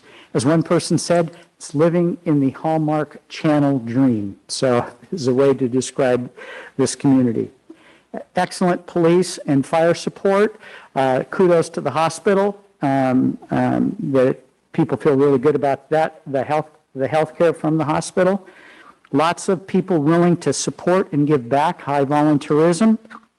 And so the community supports the students and schools. So people are involved, but as one person said, it's small enough to feel personal and large enough to have amenities, even though it doesn't have a mall. About the school district, there's great pride. This was real consistent. Great pride in the students and what they've achieved. And the community really cares about the students and all of their accomplishments, whether it's in athletics, the band. As one person said when he moved to the community, first thing he heard about was the band marching in the Macy's Day Parade, and how much pride that brought to the person talking about it who didn't even have a student in the band. And students have accomplished and gone on to higher education in a variety of things. One person said even gone to the Air Force Academy, and I think that's something the accomplishments are something which to be proud. There's a strong support, and I think this is important for you as board members to hear because there's a strong support for the broad programs, especially at the elementary. This district is very unusual in having a full-time, at the elementary level, a full-time music person, a band person, a PE person, and a strings person. I know of very few districts that even have strings, let alone starting at the elementary. And people have great pride in that. And that goes back to the great pride in the performing arts that's here and the performing arts facilities that's used not only by the school district, but by the community and by traveling groups. There's amazing and supportive teachers in the district with a strong administrative team and a cohesive principal group. There's stability in the teaching staff and what I call the returnees. There's a lot of the teachers who grew up here, went to college and came back and are now teaching. So that brings a lot of stability. It brings, because they stay, they wanted to be here, and they know the community because they grew up here. Lots of extracurricular opportunities at the high school level, from leadership to athletics to music to the performing arts. And there's a lot of robust academic programs from dual credit, really high. Someone described it as the most dual credit opportunities of any school district in the area. A strong CTE program, a strong AP program, but also a strong relationship with DASHS and strong relationship with the police department through the SRO and the school marshal program, which I think is a really unique program here. And then one of the parents said, you know, as a parent, I feel heard. And I think that's important to know that parents can, particularly at the building level, get their comments heard. Issues. There's a ton. And I'm going to be real, because I want to be real thoughtful in how I present this. I'm just going to give you kind of the highlights. First thing, almost everyone said, COVID. It's an issue. Second thing, divisiveness within the community and within the school district. And the divisiveness, there's lots of different conversation about how it's manifested and what to do about it. And I want to review my notes and give you a real fair review of what people said. And the other issue that there was a lot of conversation about was equity. So those were kind of the major issues, but there were also issues around poverty and the related issues with poverty, loss of enrollment and the fiscal impact, and people talking about families pulling their children out and the loss of students. Staffing challenges were brought up, but how do you fill the vacancies? Because there's still quite a few vacancies, as one person described them, within the district. There was a lot of conversation about what should the core curriculum be, what should be taught, and how do we bring all of this together. One person said, the tone and feeling has changed. Something has changed and we need to get back to where we were. And then the last thing is there was some reorganization at the district office, and people are kind of, whenever you change how things are done, people get nervous. So I just, that came up particularly with the staff. Qualities and characteristics. And this was highlighted in a lot of the groups. The person should have the ability to demonstrate success in their current and past positions with data and facts. Can't be just fluff. It's got to be demonstrable. Person should have a clear and specific vision for the future and how to achieve, ability to face the fiscal issues, ability to raise morale within the district, ability to bring clarity to what is happening and explain that clearly for the community. It's the transparent communicator idea. There was a strong debate whether the person should come from outside Southern Oregon. Should that be one of the major criteria? Another concept that came up, they need someone who's always do what's best for students, the boldness of doing what's right for all students. Ability to consider multiple perspectives by listening and engaging. An appreciation, and I think this is the board really hit this, and this came right back, appreciate the school district and the community and what's here, what's been going on, the successes, and that comes back to that valuing the long-term commitments the board has made over time, even in tough times. And that the elementary support program of music, band, PE, and strings kept coming up again and again, and I think that's important. Person needs to come here to stay, and the person then also comes across the ability to bring disparate views together in a collaborative manner to bridge the divisiveness that I kept hearing. So that's kind of a nutshell of what I heard today. I'm going to hear more tomorrow. What you will get from me is notes from each one of the groups individually, so you'll know what the community groups have said, what the teachers have said, the principals have said, the students have said, and then you'll get an executive summary. Tomorrow, going live is a Survey Monkey we talked about. It'll ask the same 4 questions. It will be in English and in Spanish. And that will be live for 1 week. It'll go dark next, the 19th at midnight. You will get every comment, every submission will be to you.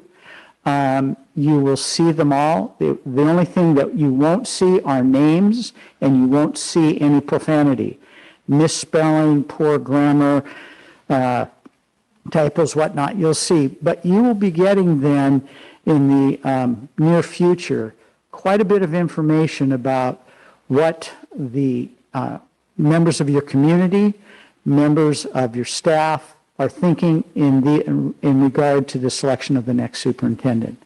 And that will help you as you continue to hone your thinking about the kind of person that you want to eventually select for your superintendent. So that's kind of where we are with those. Any thoughts, anything, anybody? Yeah, go ahead, Brian. Yeah, I just had a question about the survey. How is that disseminated? Is that just by email to parents in the district, or how does that work? It's on the website. We put it on the website. It's on the Grants Pass website. It's on the McPherson and Jacobson website. I think Kristen is putting out a blast, has a news release going out, putting out a blast to staff, and I've encouraged everybody to make sure that, tell people to get to the, to do the survey, and we may, I think, I don't know, is Kristen here? Where's Kristen? Are we going to do a blast to parents too? Yeah.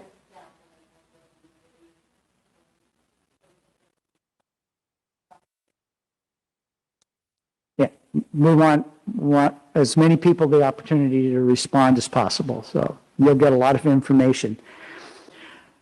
Okay, starting with the end in mind, be interviewing folks, and we want to be able to develop a set of interview questions for you to ask.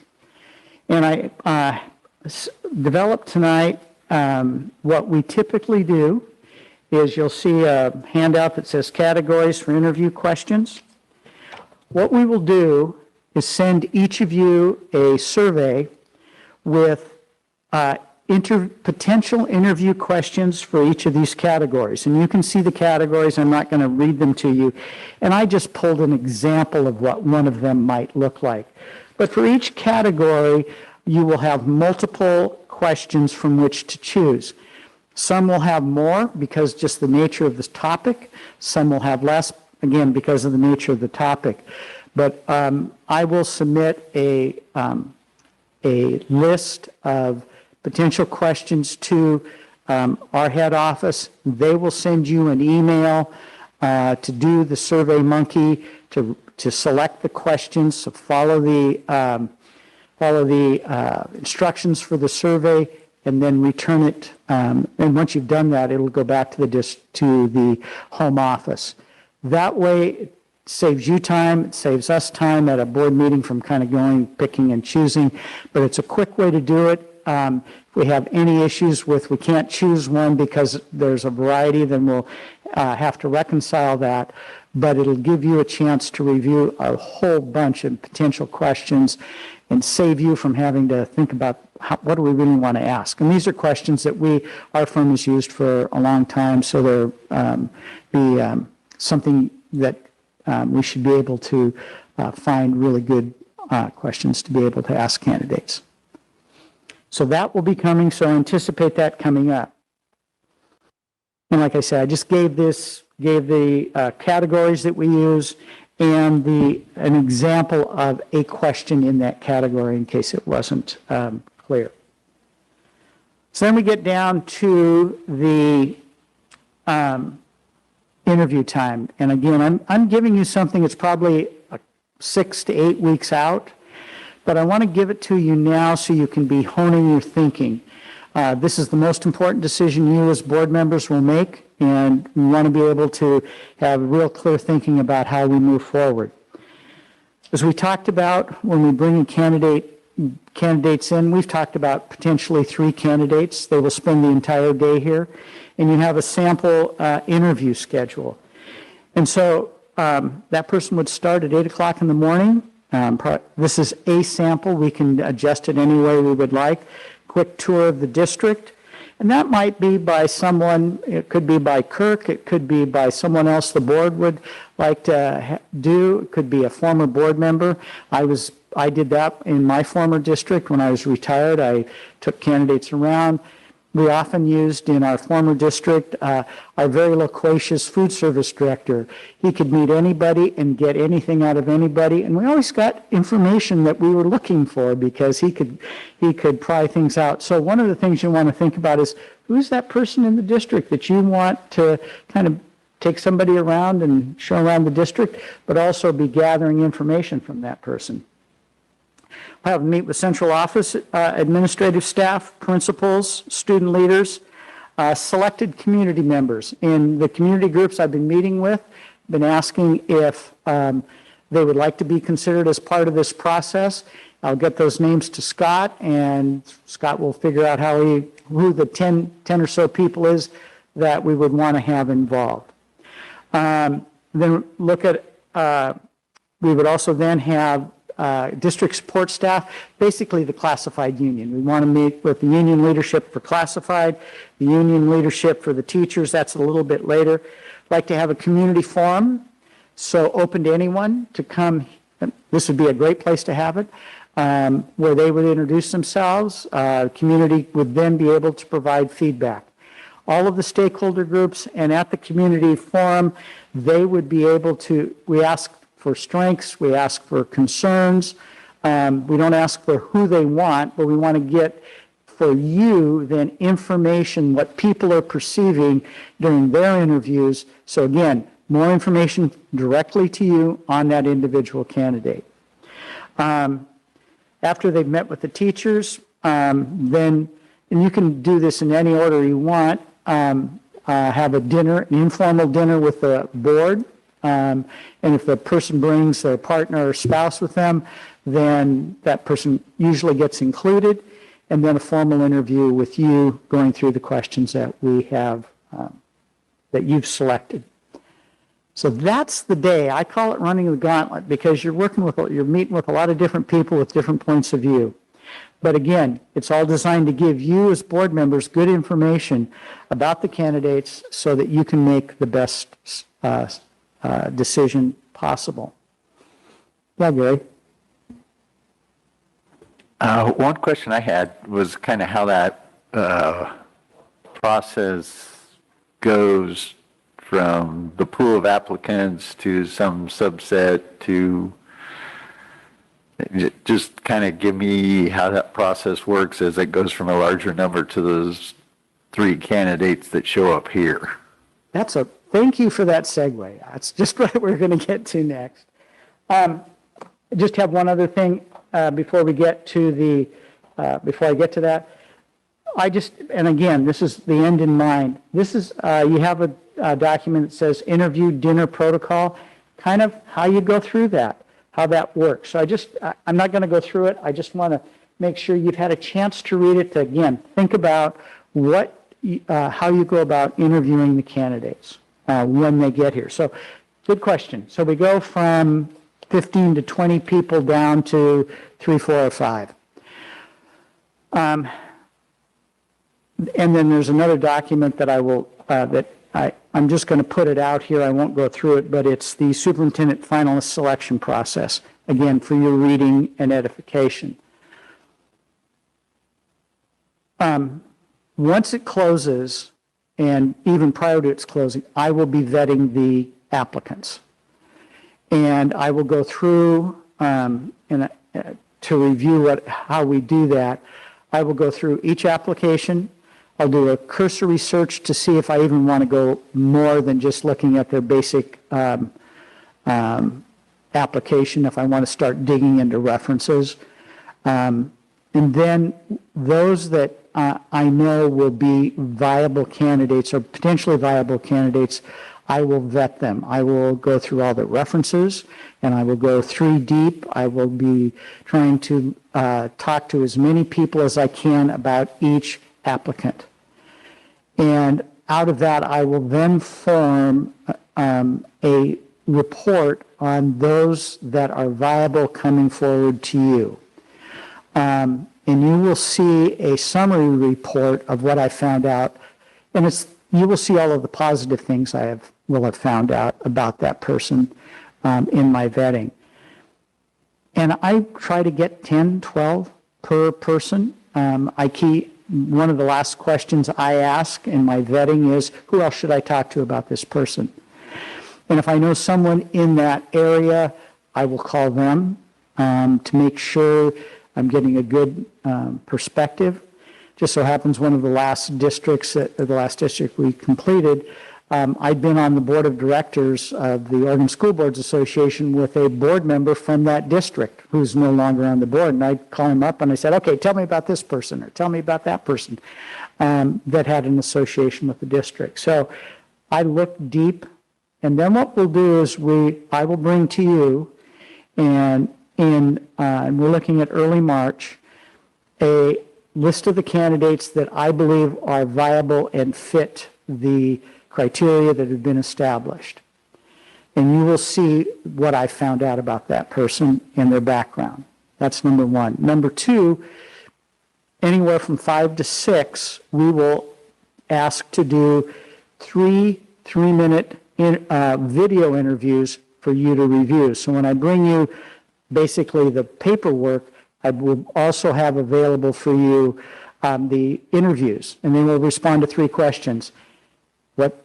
Who you are, what you've accomplished, what's your leadership style, and what will you do in the first 90 days. So you will have what your community wants, what we've learned about the candidates, and you'll see them on a video. Then you will decide from that who you want to interview. So that's the process. Does that help, Gary?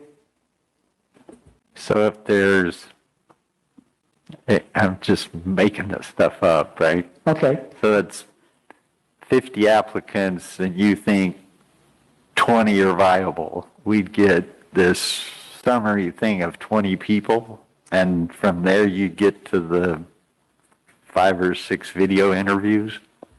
You would knock me over with a feather if we got 50 applicants and 20 viable. Those numbers just aren't there.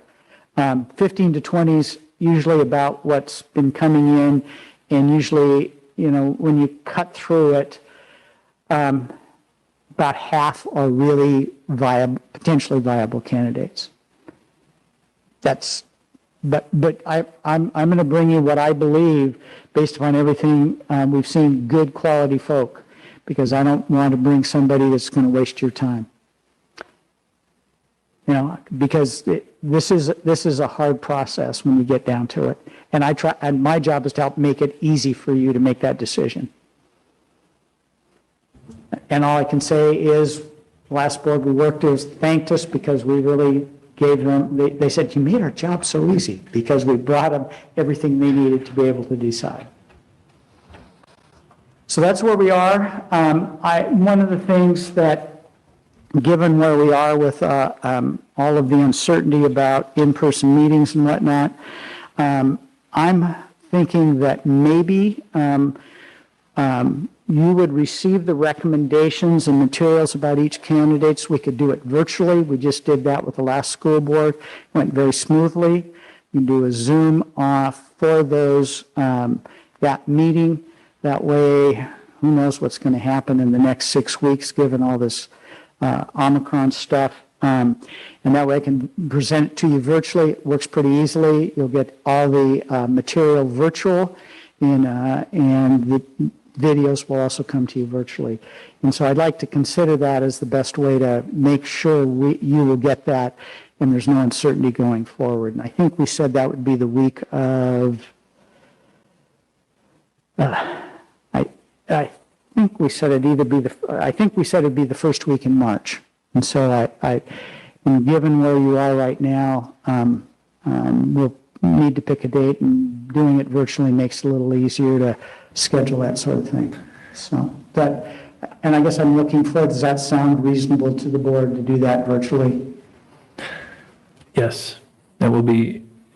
Okay. I can give an update later about our COVID and what our projections are, but yes, I think that's a very reasonable thing to do. I am looking here at what was recorded in the handout. So the week of March 7th would be the school board selects the finalists to interview.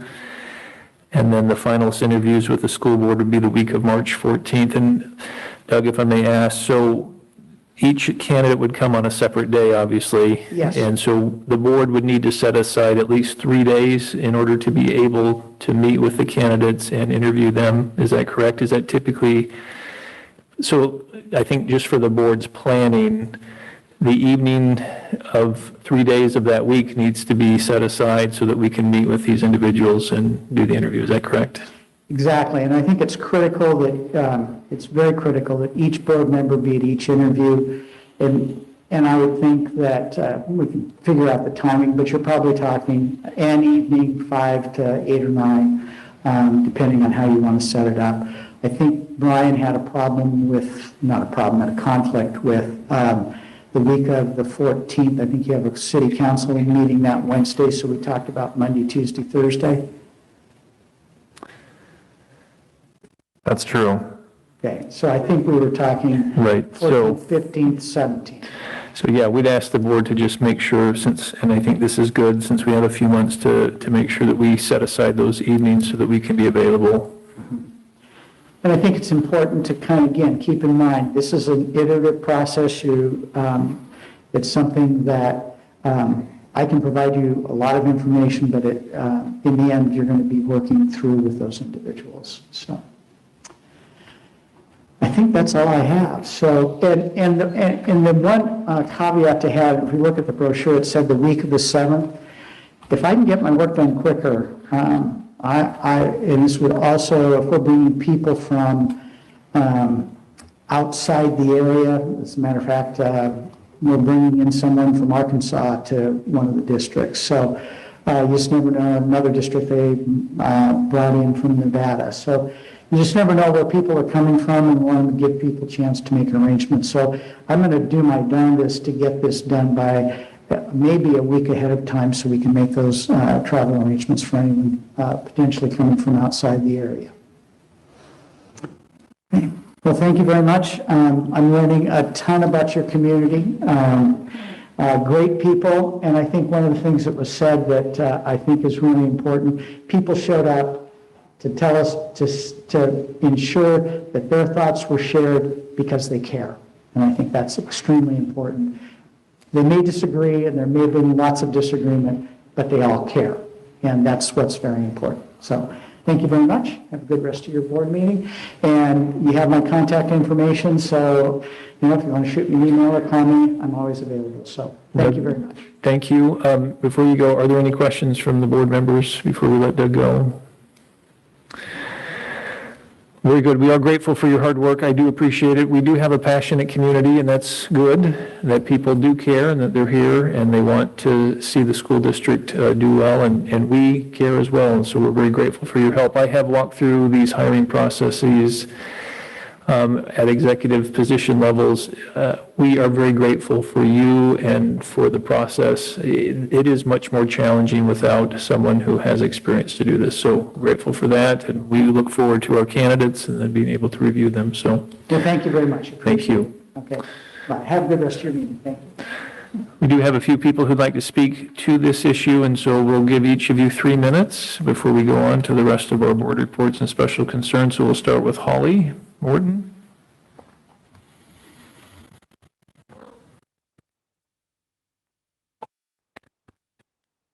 Thank you, Chair Nelson, and thank you to the board for giving us an opportunity to comment.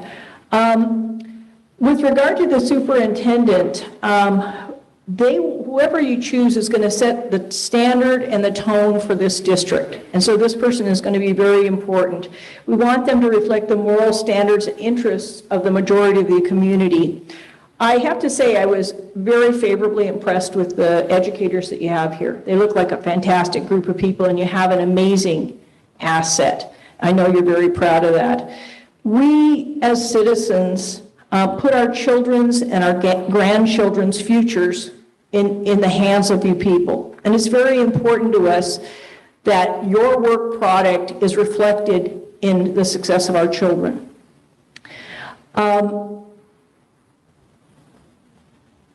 When, in my working years, I had a business that I owned. We had a financially disadvantaged youth program within the business.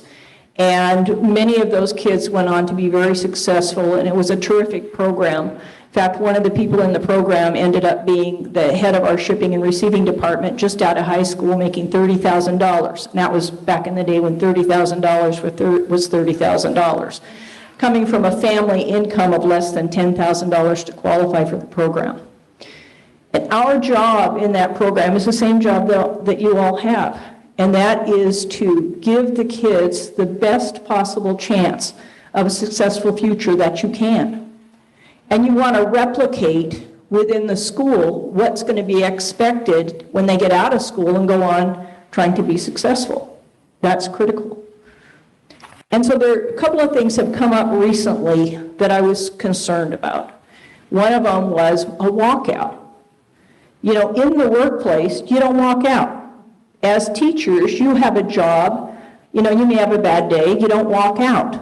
You stick it out. And we need to teach our children how to stick it out. You don't walk out. If you want to get together, you have that right as citizens after school, after work. But when I hear of allowing our kids to walk out of school and to have some people on the board participating in that walkout, if you were a part of my business, you would be out. And I mean quick, because you would have damaged the resources of our business, you would have damaged our reputation in the community, and it would not be tolerated.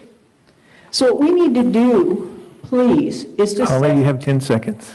set standards for our kids and teach them how to live successfully in the real world. Thank you. Judy? I would too like to thank the board for your time tonight and the presentations that were done.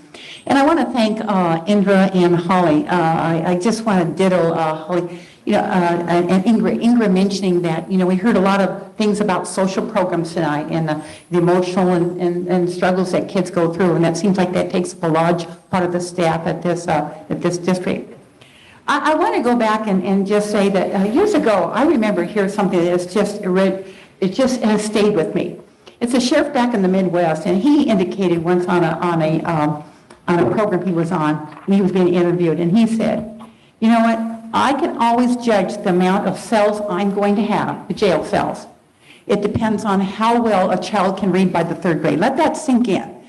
If a child cannot read by the 3rd grade, this officer knew that there were going to be jail cells he would have to add in addition to his thing. What I mean tonight, we heard a lot of social programs, a lot of things that you're doing well tonight, and you're very enthused in what you're doing. But you know what I didn't even hear in some of the presentations? We want to hear what's going on academically. In Oregon, we're at almost to the bottom of the heap. We look at things like kids getting out politically out of school for a reason that Holly just mentioned. But the bottom line is, your job is, if we want to eliminate some of these social issues that these people have, and according to what that sheriff told, I listened to on the radio 30 years ago, it was that you need to focus on the academics. Your job is to, when you hire a superintendent, you have to make sure that this guy has a good record. Does he come from a school? He doesn't have to be a superintendent. It could be what they used to do years ago, and they've changed the trend. The trend has been hiring younger superintendents. Because superintendents 20 or 30 years ago used to be hired based on, they used to be in the classroom, they understood the classroom well, and they were good teachers. Then they moved on to be a principal, and they were darn good principals at the time, because they knew what it took to be a good principal and have their kids learn. And then they had an opportunity to be a superintendent. That's all gone. That's gone. I've noticed that before Mr. Cole came here, I had a meeting with a previous, and he was a seasoned guy, gray hair, I forgot his name, sweet, sweet man. But then the new one had already kids in the school and very little experience in the classroom and being a principal and all that. So my goal is that we want somebody who has a track record. Matt and somebody on our education group said, where's that track record? So when you look at a track record, you can consider all this and what Mr. Nelson said and everything and his all these other things. But he better have a track record of knowing that wherever he's coming from, those kids in his classroom, not just a few, but the majority were, except for the few exceptions, we all always have a few exceptions, but the majority can read, write, and do math.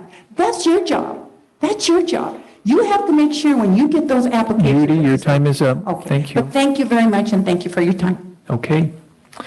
Last is Matt Morza.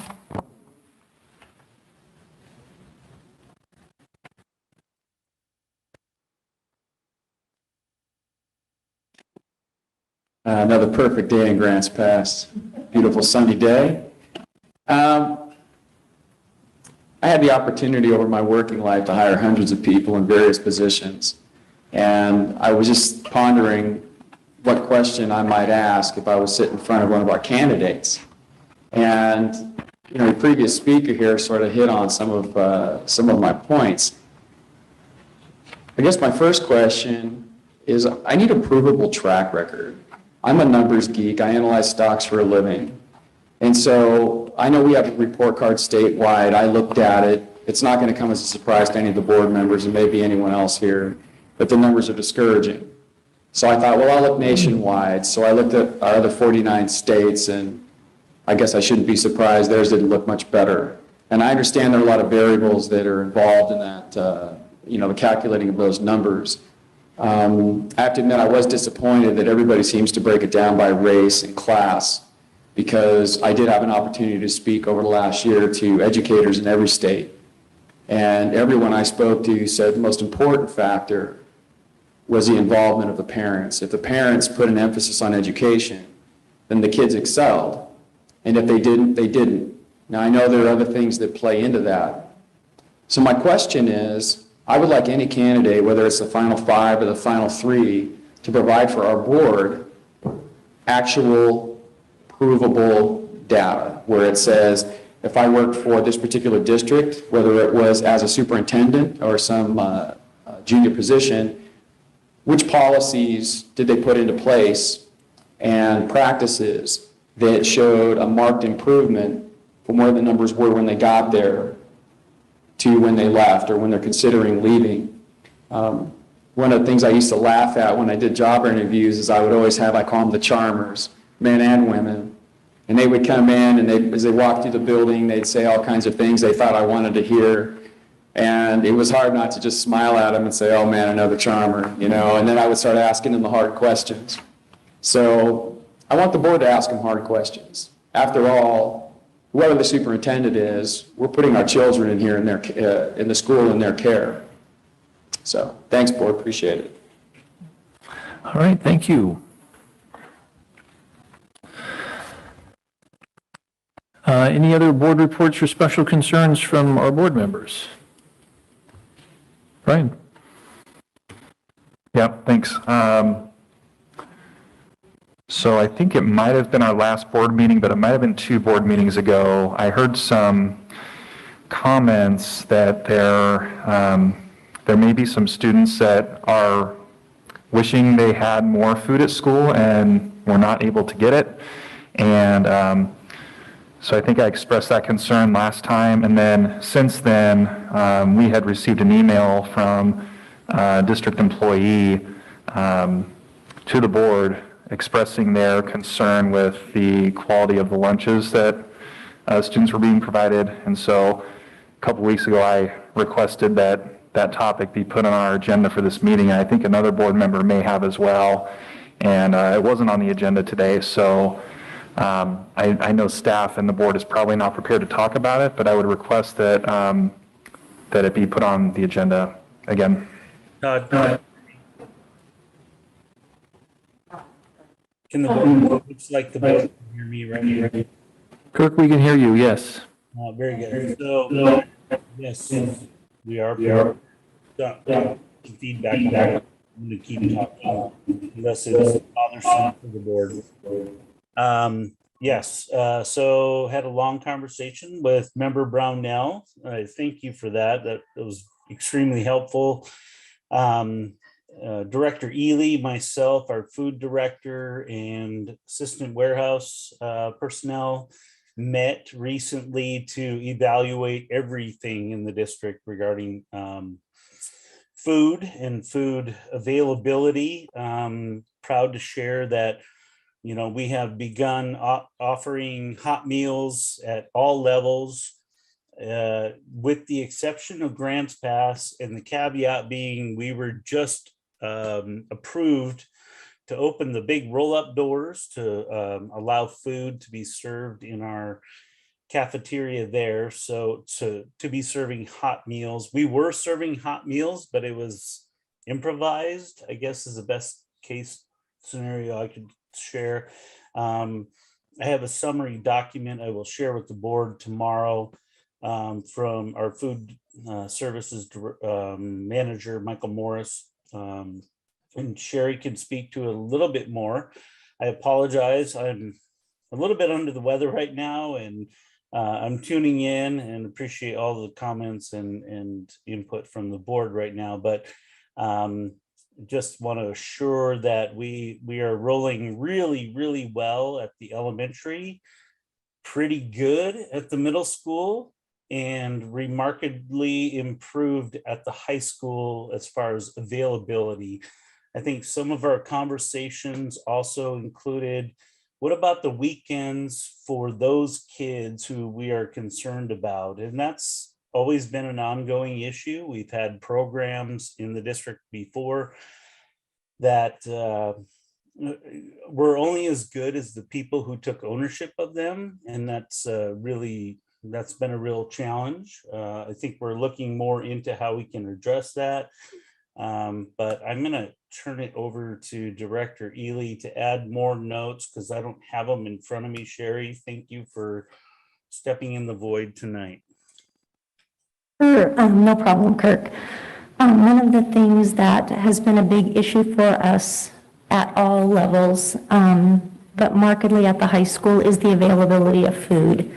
I know you guys are all aware of the distribution issues that we have with a lot of things, but food has been a big issue to the point that the day that food is that's to be delivered to the schools, we're getting calls from the vendors that they don't have the products that we've ordered, and so then we have to punt. So the staff goes to the freezer and then they start, making alternate plans, and that's definitely not optimal for when you're looking at quality food to serve our kids.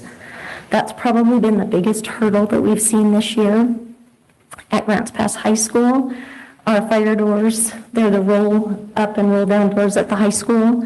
They were broken, and the fire marshal will not allow us to serve food through a serving line when those fire doors are not operable. And so, again, it was a supply issue. We couldn't get the parts because they were apparently stuck on a ship, I don't know, on a slow boat from China, out on the docks of LA, I don't know.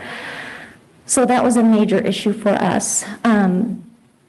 Staffing has been another issue, as you've heard other presentations that have been made tonight. Getting folks to apply for jobs and then getting folks that will stay in those jobs has been a definite issue, and all of that has impacted our ability to serve the kind of food that we served pre-COVID. And I know we've all heard a lot about COVID, but COVID has definitely impacted every single area of our operations in the district, and unfortunately, the food that we've been able to provide is one of those. We are taking steps toward having a more sustainable ability to provide the food. We're talking about, going back to regular scratch cooking, hiring somebody that could be a baker that could have the bread products prepped at the high school, and then those could be shipped out to the schools where they could be baked at the schools. We're talking about a lot of things that would hopefully help us to be more sustainable in the food that we have available to our students. I know some of our staff, we have, we call them club funds, but they're funds that are raised outside of the general fund. They have purchased snacks, snack type foods that the kids can come in and, grab a granola bar or something else that is, relatively nutritious, not just a candy bar.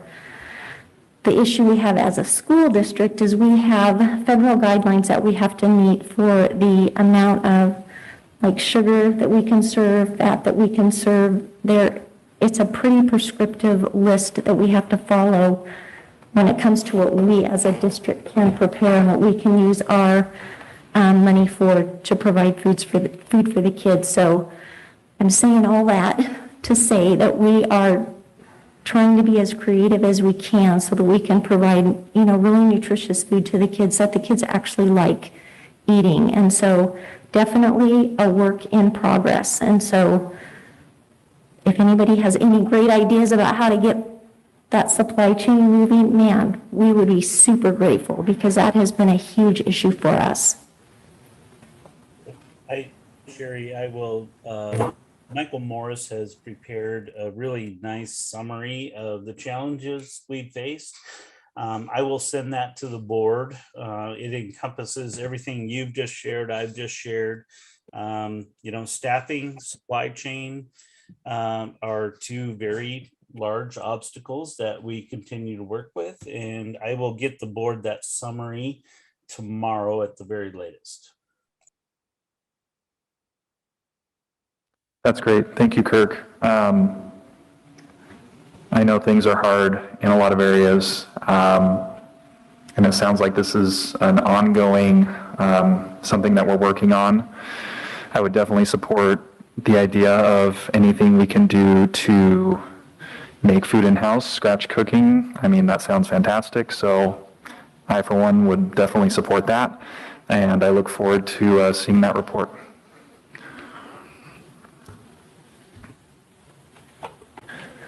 Gary?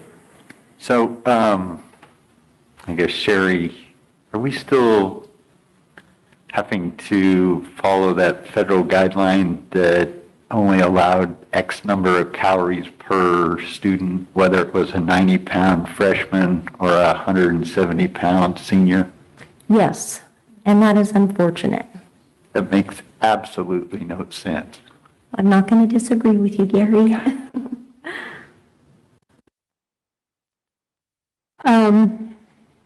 Debbie? So today, I got a note from Donors Choose Incorporated. I don't know if you're aware of that, but one of our elementary schools, one of their third grade teachers had a new ask on that forum for $495 for snacks for their class, and mentioned that, teachers from other classes came to her looking for snacks. And so is this part of a viable plan that should be incorporated into our solutions here, or? We could do that, Debbie. We'd have to use general fund dollars for that, rather than the money that comes through the food service program. And so that would be something, if that, is what we want to start doing, we can look at that. But I caveat that with, that has to dovetail with our food service program. And so we can't just start providing a lot of sugary, type of snacks in our schools and still maintain our national food service program. And so we would have to be really thoughtful about that. At our elementary schools, we do have our fresh fruit and vegetable program. I don't think it's at all of them. I think it's at 3 right now. I think it's Parkside, Lincoln, and Riverside. And so programs like that we can have in each of the schools without running afoul of any of the national school lunch program provisions. Those are great programs because we work with local farmers and then folks in the region, and they bring different kinds of fruits and vegetables in for the kids to try, and so they get a snack that way that's a healthy snack. And so we could look at expanding that. Those monies come from the state, and the state determines which of our schools get to participate in that program. But as a district, we could do something like that. We would just have to incorporate that into our general fund. Well, I'm looking forward to tomorrow's report. I know there are people in the community that are willing to support every child in this county, not only District 7, but Three Rivers and private schools even. But I think we need an overarching plan for what is possible and what is truly needed, and how we might organize a relief effort. Sherry, do we have any idea or anticipate how long these issues are going to continue? Do we see this going through the rest of the school year? Do we see this going into next school year as well? I see the supply chain issues for sure going through the end of this school year, and I think those are going to be an issue until there's some relief from the restrictions that COVID have placed on this country. I don't know what the staffing issues are. I don't know why we can't get people to come to work. There are jobs literally everywhere, and people don't want to work, and I don't know why. And like I said, this is not just a District 7 issue. Right. This is a national issue, and we've got to get people out there working so that we can get those products into our, if nothing else, into our grocery stores and our schools. I know you guys all go grocery shopping and you go in and it's amazing how many of the shelves are empty even in our grocery stores. And so it's a national dilemma in my opinion, and I certainly am not one to know how to solve that. So what would it take to bring back like fresh prepared food? Because I mean, the food that the prepackaged, it's all prepackaged that's been coming out. Well, we're working on that now at the high school. So our issues have been, the main issue was the roll-up doors that we weren't even allowed to use the serving lines at the high school. And so we have to have the serving lines to be able to get the kids the food to the kids. So we've jumped over that hurdle, and now we are starting into the, preparation of food actually in the cafeteria where the kids can go through the line and get the food. Okay. I didn't hear that had been resolved. So that has been resolved? Just recently, yes. Yeah. And so we're working on getting back on track with our food that's prepared in the kitchen so that the kids have an actual meal that they can go through the line and get. And I think at the elementary levels they're doing a version of that already, and at the middle schools as well. I know I was at the middle school, my grandkids go to North Middle School, and they were getting breakfast or biscuits and gravy for breakfast.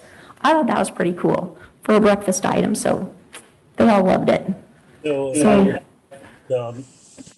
This is Kirk. I'm going to chime in real quick. And as I recall from our meeting we had with Michael, elementaries have been full service line for a couple of weeks. Middle schools a little bit more recent, but the high school actually improvised and set up tables in front of the roll-up doors to do the best they can.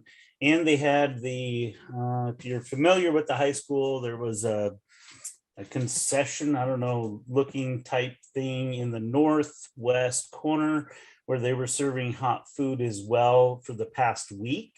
And now the roll-up doors officially got the green light. So we are hopefully back to almost full operations pending staffing. Grants Pass High just got hit by the COVID bug. So they are improvising, and we are doing our best to serve hot meals at every school.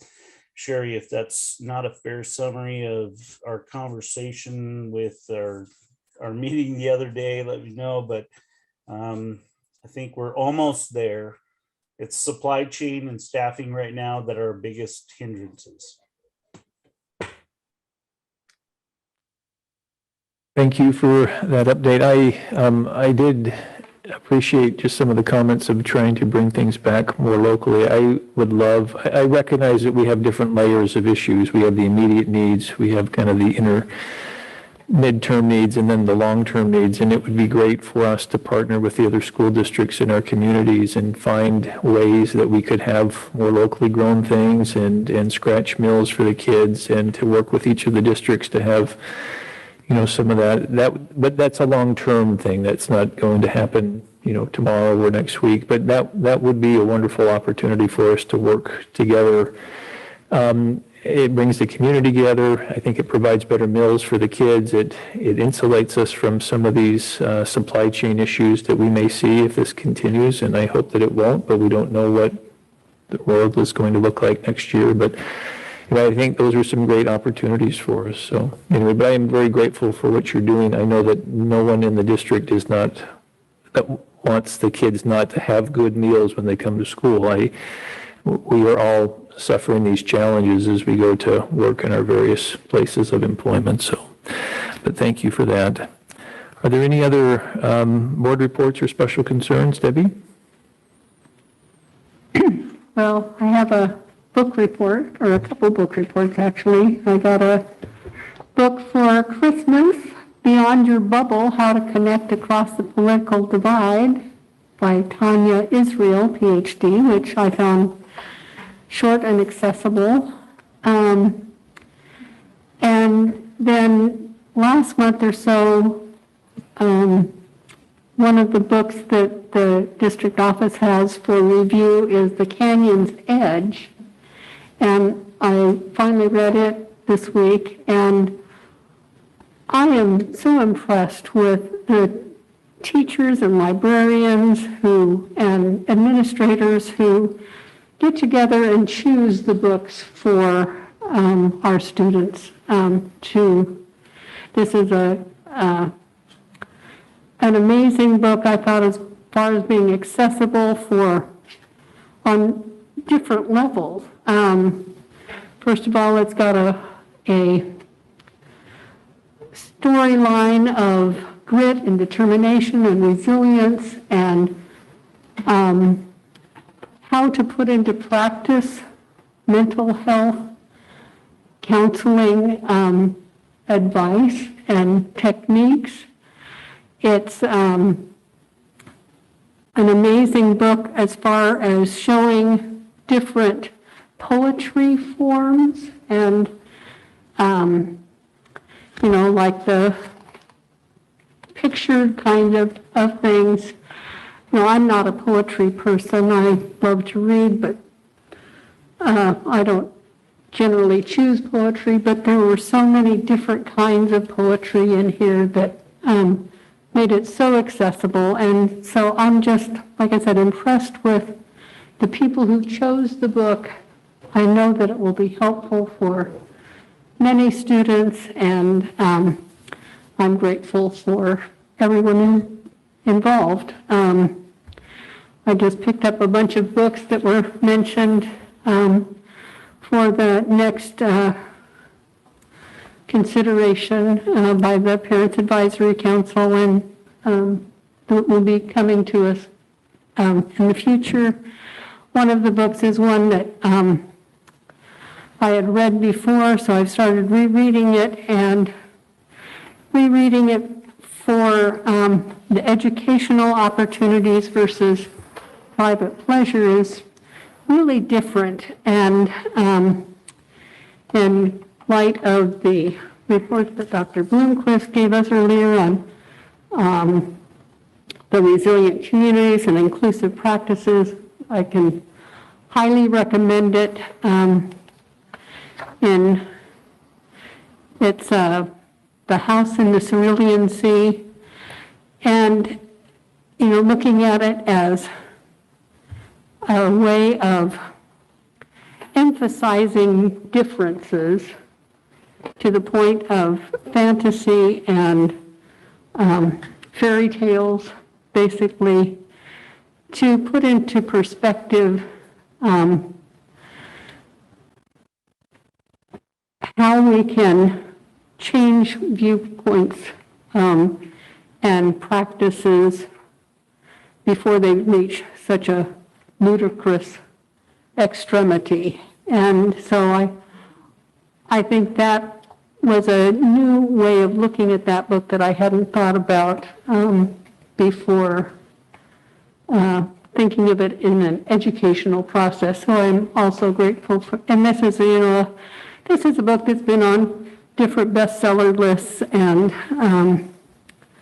I like fairy tales and fantasy and science fiction kinds of things. So I had read it from that perspective, but looking at it from an education process was very revealing and helpful. So I highly recommend that also. Thank you, Debbie. I know my wife is reading that right now. She's enjoying it. So, any other comments from the board? Brian? Yeah, thanks. So my daughter attends North Middle School, which coincidentally I also attended, same buildings. And I was there last week just to pick her up, and I happened to be there when it was a passing time between periods, and so I got to see how that works. And, I noticed that they're doing the best they can there. There's a line down the middle of the floor, so, one half of the hall moves one way and one half moves the other way. But I also noticed that there was a pretty decent bottleneck at the doors. So much that, students were kind of backing up 20, 30 feet into the hallway because the doors are not as wide as the hallway.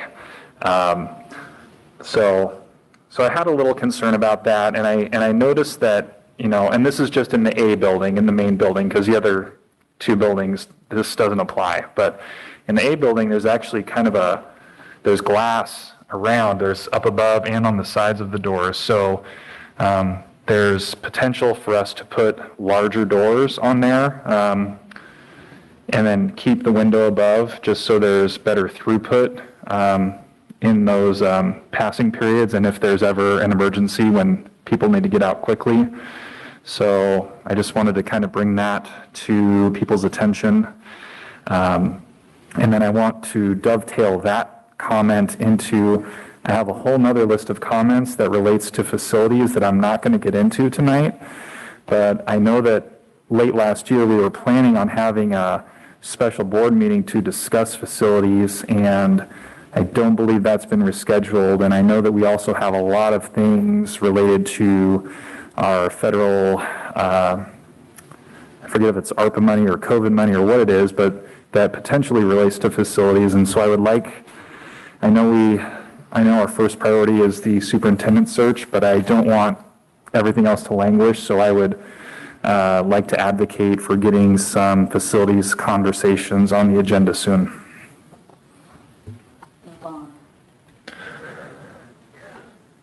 Okay. I will just give a brief COVID update. I'll speak first from a state level perspective, and then I will speak in more local terms. The OHSU analytics team has been tracking the Omicron variant within our state. About 2 weeks ago, they came out with a predictive model that unfortunately appears to be spot on. Omicron is spreading quickly. It is much more transmissible than the last variant that we saw, which was Delta. They anticipate about 1,600 people being admitted to the hospital when this peaks, and they are predicting the day to be January 29th. So over the next 2 weeks, we will see a significant spike throughout the state. That peak will hit at the end of January, and then they anticipate the next 2 to 3 weeks where the surge will dissipate. We don't know a lot about Omicron. There are various reports throughout the world that it is much more transmissible, which is true. We are seeing that. It does not seem to be as deadly as Delta. However, the sheer number of individuals who will contract the virus will ensure, or at least the models are predicting, that we will have a much worse surge from a hospital capacity than what was seen previously. So just to put that into perspective, in the worst day in early September of last year at the surge, there were 1,200 individuals admitted in all the hospitals in the state of Oregon with Omicron or with Delta. They are anticipating that number to hit 1,600 here by the end of this month. Locally, we have been preparing for another surge. We are starting to see our numbers rise commensurate with what they're seeing throughout the state. So I believe yesterday, Oregon had 10,000 new cases. In Josephine County, we had 200 new cases in one day. Just to put that in perspective, last August and September, we were seeing upwards of 200 to 300 a day. In a week's period of time, I think our peak was around 12 or 1,300 individuals in our community were diagnosed with the COVID virus. Having said that, our next meetings, if you will, are slated for the peak of the surge, and so I am going to recommend to the board that while we continue to meet, we meet virtually, and we will continue that into February, and then hopefully as the numbers decline, we can return back to our in-person meetings. I have been meeting with Sherry and the other community leaders to discuss the Omicron variant and the school's preparedness, and I just want to publicly state that I feel very comfortable with what her and her team are doing. They are dedicated to continuing with in-person school as much as we can. However, and I think everyone admits that this will be difficult to do as teachers and students become ill and test positive with the disease. We know that that's going to continue to increase, especially over the next 2 weeks. So I would just strongly encourage everyone to continue to do the things that we know are effective, which is to wear masks, stay socially distant, and most importantly, to become vaccinated if you haven't, or to get your booster if it's been more than 6 months since your last one.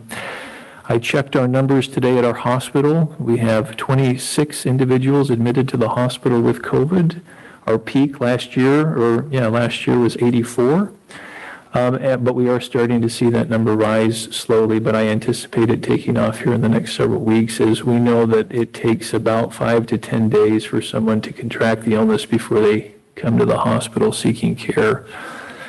So the hospital has shut down all elective cases again in anticipation of the event, and unfortunately it is playing out just as the models predict. So anyway, we are in for our third surge since January of last year. So January and then August and September, and now we're having another surge again. If you'll study your history, if you'd like to read a book, Spanish Influenza, 1917, Debbie, since you like to read, it's a fantastic read. Spanish flu went through the United States, and they had a total of 5 surges, with cities being hit 4 to 5 times during a 4-year period of time. I certainly hope we will see a lessening of that just because of vaccinations. We can ensure that more people are immune and that we can shorten that time frame. But those are the realities that we are facing as we continue to move forward with this. So I just wanted to give the board an update on what we're seeing in our community and what is predicted throughout our state. And I'll take any questions if anybody has them, but if not, we'll move our meeting forward. Okay. Superintendent report. Superintendent Kolb, if you have anything, we'll let you speak. I do not have anything extra special for the board tonight. So. Okay. Well, we send you our best wishes to get well. So we will move on to action items 7.0. So 7.1, we have second and final reading of amended policies in AR, 7.1.1 IA instructional goals, and 7.1.2 IJ school counseling program. May we entertain a motion to approve those 2 readings? Member DeLaGrange, so moved. Thank you. Do we have a second? I'll second it. Cliff. Thank you, Cliff. It's been moved and seconded. Any discussion or comments? I'd like to say I appreciate the reordering of the instructional goals to move the reading, writing, problem solving, and communication up to number 1. I do feel that makes the policy have an emphasis in the right place. I am concerned still about the change to the school counseling program. The addition of gender identity, which is just to make our policy compliant with House Bill 3041, I believe. But the section relied that's new about the school counseling office will collaborate with the students, parents, guardians as appropriate. Still not liking that. I understand some of the discussion that we had earlier today, but at the risk of opening old wounds, this is just meant to be an example, not to actually discuss any particular incidents from the past, but we did have discussion today that the students don't dictate the outcome of the counseling sessions and whether the parents will be contacted. But we went through a big long thing starting in February related to student names, and apparently students can dictate those choices and the parents not be notified, putting our staff in the uncomfortable position of having to deal with things like that. So using that only as an example of a thing that can happen, I'm still concerned about what happens in these counseling sessions that aren't guidance counseling, but more the social emotional, of which we've added significant staff for those issues, and keeping the parents in the loop, which we also heard parents are the most important part of that. And I want to make sure that the district doesn't stray past its boundaries in that area. I'm not sure how to write that in policy, but as appropriate is a pretty wide door. So I'm sort of looking for suggestions to tighten that language up a little bit.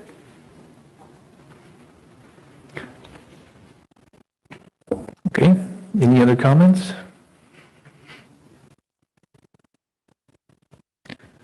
I would agree. That's what I have marked on my. Cassie, turn your mic on. I would agree. I have as appropriate. I think that it is cohesive and it does flow well at the beginning, but that is what I had marked. I don't know either. Is that illegal? Brian? So I knew that when I read this policy, I figured that there might be an issue with the as appropriate wording, but right under that it says consistent with individual rights and the counselor's obligations as a professional. The counseling relationship and resulting information may be protected as privileged communications by Oregon law. So, the report we got earlier from staff that are professionally trained in this regard have a much better perspective on what is appropriate than me as a board member. So, and it would be exceedingly difficult to try to delineate that in a policy. So I personally am comfortable in the policy language because it essentially defers to the professional that is trained, and this is their expertise. So that's why I'm in favor. I think Gary pointed out earlier that it differentiates. Would you spell that in a sentence? No, I'm sorry. Not this late. Catch me in the morning. I think that is it a licensed counselor or is it a social emotional counselor? Or, it refers to the law, but what counselor is that? Well, I believe they're all licensed. I believe they all go. Yeah. I think for me, what I'm hearing is it really comes down to trust. Do we trust the counselors that we have that they're going to do what we hope they will do, or are we assuming that they're sitting in a room encouraging the children to not communicate with their parents and to go down whatever way they want? And, I don't know how we help that. I don't know that you can write a policy to say in every case we want this or that. The laws are specific about certain things that the counselors need to do. I was grateful for the presentation tonight and also listening to the counselors, and I did not get a sense that there is anything other than the children's best interest in mind, and that they always encourage the young man or the young woman, except in cases of abuse, to counsel with their parents. And I think that that's an appropriate thing that we heard tonight, and I'm comfortable with the language because I don't think that we're going to be able to write a policy with what people want. But I think counselors do need to encourage the students to go back to their parents. That's always the right thing to do, and that's what I heard tonight. So it does come down, I think, a little bit to trust. Do we trust that they're going to do that or not? And I think, unfortunately, in some of the things that we've discussed previously, it is we don't believe what we're hearing or we don't believe what we're seeing. And I don't know how to fix that, but I do believe that the counselors have the best interest in mind for the children and for the students, and that they will do what they can to protect them by law, and that they will refer them back and encourage them to discuss with their parents the issues that they're having. And all good counselors would do that, and I would hope that we would hear from our school leadership if that were not the case. But to write a policy that says, if the child says X, we demand that it goes back to the parents, I don't know that you're going to be able to find something like that. I think we could actually just strike the words as appropriate. So it says the school counseling office will collaborate with the students, parents, or guardians, period. And then we have the next paragraph, which says consistent with individual rights and the counselor's obligations and all those things that apply to the law. Where they're not supposed to, clearly they won't. So I think that makes it clear what the board's intentions are for them and without restricting them in any way. Well, we have a motion on the table already, so we would need to retract the motion or make a different motion, or we'll vote on the motion that we have. Well, we could just, I move that we amend the motion for school counseling program IJ to strike the two words as appropriate. Well, I think we have a motion already, so. You can amend. Amend. Okay. I would prefer that we either vote and reject what we have, or Brian can restate his motion since he was the one who stated it. Next thing you say dies for lack of a second. Well, I haven't asked for a second, but I'm sure that there will be one, but we already have a motion on the table, and it's been seconded, so. Okay. Now I have nothing to do with this as part of my I move to amend. The next thing that should happen would be you say dies for lack of second, so we don't have to deal with it. And then we drop back to the original motion. Well, I have to ask if there's a second, right? We didn't hear one. I didn't ask for one. Is there a second? I don't know if it's legal. Well, that's the whole point. So we have a motion and it's been seconded. So Gary's motion will die without a lack of second. We can vote on the original motion. If it fails, we can go back and amend whatever Gary would like. Okay. Should we, our parliamentarians missing, should we double check that before we move on?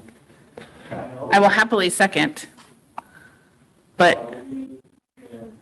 Have a motion, you can move to amend the motion. If there's a second, it becomes a motion. The process looking backwards here.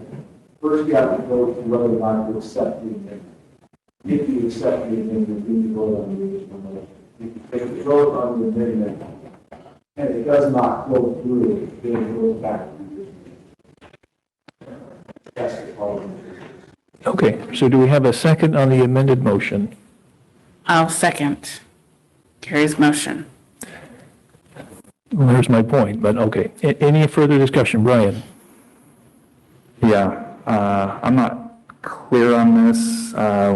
When we amend motions at the city, which is really my only other experience, typically what we do there is the person that originally made the motion has to agree or be the second. So I'm not sure if what we're doing is the right way.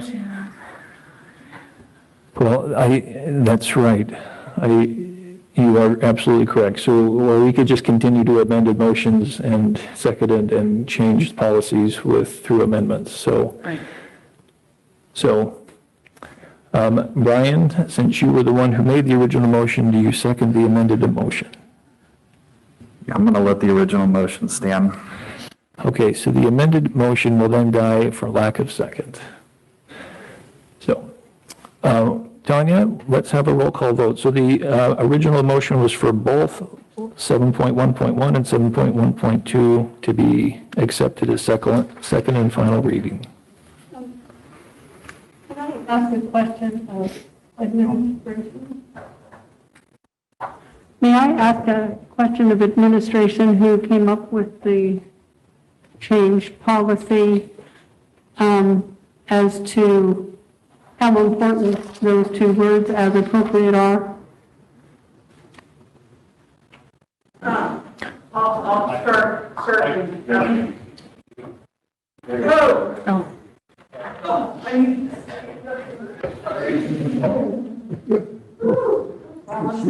Not me policy. Policies are too much information. I believe that the as appropriate words deleted as still meets what we were trying to achieve. The suggestion was that every time a student comes to the counseling center, a parent is notified. That is not sustainable. That's not something we can do. What we tried to demonstrate tonight was that we are trying to collaborate with parents. That is our number one goal. It's not always possible, but that is our goal.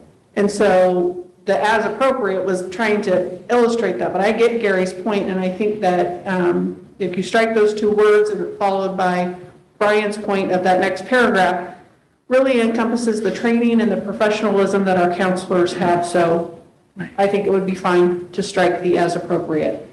I'm seeing some head nods from my colleagues. Good. I'm going to stay standing for a minute.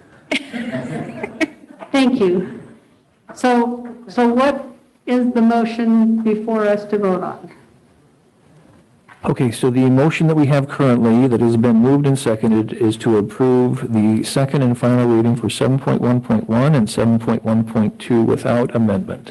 So Gary did suggest an amendment which died for lack of second.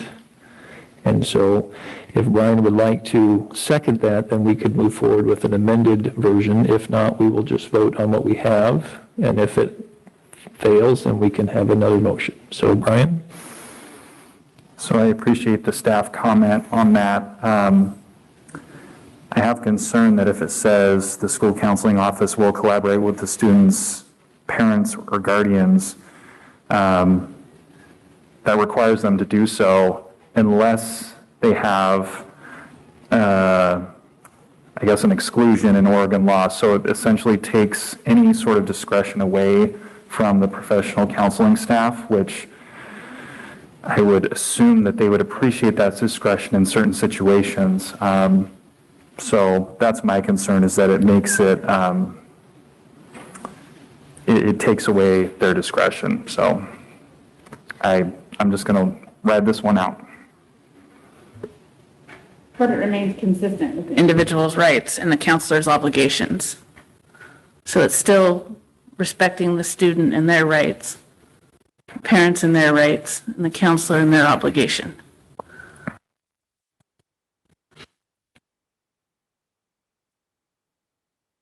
I don't feel the need to micromanage the professional counseling staff on this.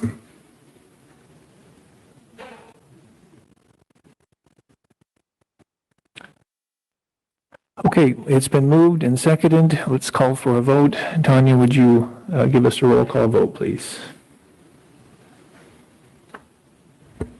Board Chair Nelson? Yes. Member Coleman? Yes. Member Wilkins? No. Member Brownell? Yes. Member Richardson? No. Member DeLaGrange? Yes. All right, so the motion carries 4-2. We'll move on to 7.2, first reading of amended policies and ARs.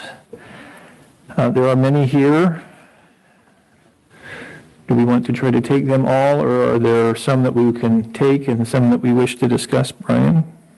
I just have a question because some are listed as required and some are listed as highly recommended. So just as a point of clarity, are the ones that are listed as required, I assume that's like state statute that we have to implement that policy? Yes, I think we are, correct me if I'm wrong, we are allowed to make some minor changes, but it is a required policy that needs to be passed, and the others are highly recommended that the board have these in place. That is correct. I would assume that probably one of two ways to go is either to take them one by one or to maybe take the requireds as one and the highly recommendeds individually. Sure. All right, well, I will, we'll entertain a motion then for the first reading and amended policies, however someone would like to make the motion, and then we can move forward. I'll move that we accept the required motions as stand. Do you want me to read them out loud? Sure, just so it's official. 7.2.1, 7.2.2, 7.2.5, 7.2.7, 7.2.8. And 6. Oh. And 6 and 10. Okay. We have a motion to approve the first reading of amended policies which are required by the state. We need a second? Member DeLaGrange, second. Thank you. Any discussion? All members in favor, please say yes. Yes. Any opposed? Thank you. So those carry.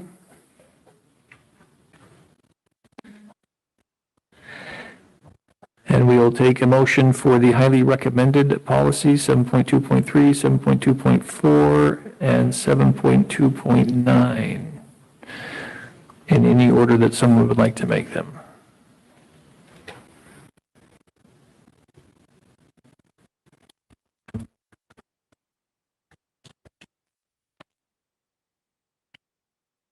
I'm sorry, I didn't quite hear what you were asking for, but I would move that we approve the highly recommended policy changes also, 7.2.3, 7.2.4, and 7.2.9. Okay, it's been moved. Do we have a second? Second. It's been moved and seconded. Any further discussion? I don't know if administration can provide maybe a little clarity. I know it comes from the state, but on admissions of non-resident students, they added the word only. Let me get there. The board may only ask for the student's name, contact information, date of birth, grade level, and whether the student is currently expelled for a weapons violation. Why only? Do we have an insight?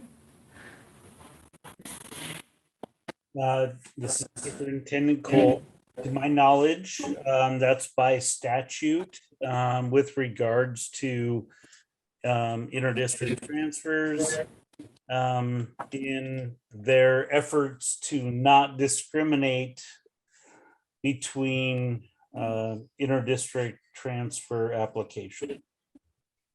So they narrowed the criteria, is my understanding.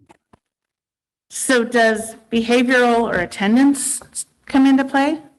Yeah, we cannot actually ask those questions, unfortunately. So once they're with us and they're on a contract to be a transfer, we can hold them accountable and then turn around and revoke their transfer. But Director Cantola is our resident expert on this. So if there's any more information to add, I will defer to him. But we are limited in terms of what we can ask. And it's basically discrimination of the applications. Thank you, Kirk, the voice in the box. Sorry about that. So would omitting the word only? I just don't, I see it. We'll see what Danny says. he's headed. Oh, I think the history is that districts at one time would ask if a student was in special education. Right. They would ask if they were in alternative programs and those types of things. And so then if you were a special education student, you were often denied access to an inter-district transfer. We don't do that by any stretch. We only ask those questions. So for us, it doesn't really change what we do by our practice. So I don't know that the statute, I would have to check to see if the statute required the use of the word only, but for us, it doesn't change what we do. Thank you. All right, any other comments or questions about the policies? The BDDH is a total rewrite.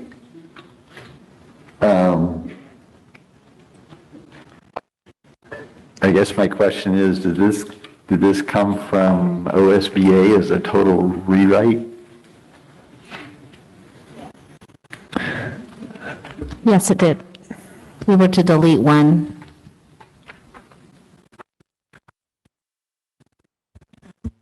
Because I have a much harder time processing total rewrites than I do small changes to policy. I think I'm on. Sorry about that, Gary. Yes, it is a total rewrite. We have not amended this policy for some time, but it essentially retains just about everything we have been practicing. And unless the board has different sentiments about the current practices, that's the Yeah, have you read the policy, Gary? That's our job. It does everything that we currently do.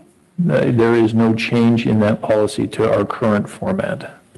So, But I feel as though it lessens the encouragement of public.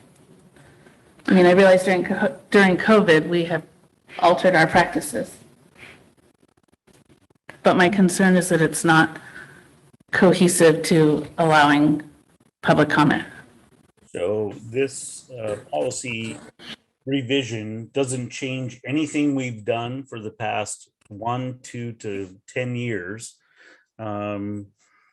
It's just a current rewrite so we can stay up to date with policy across the state of Oregon.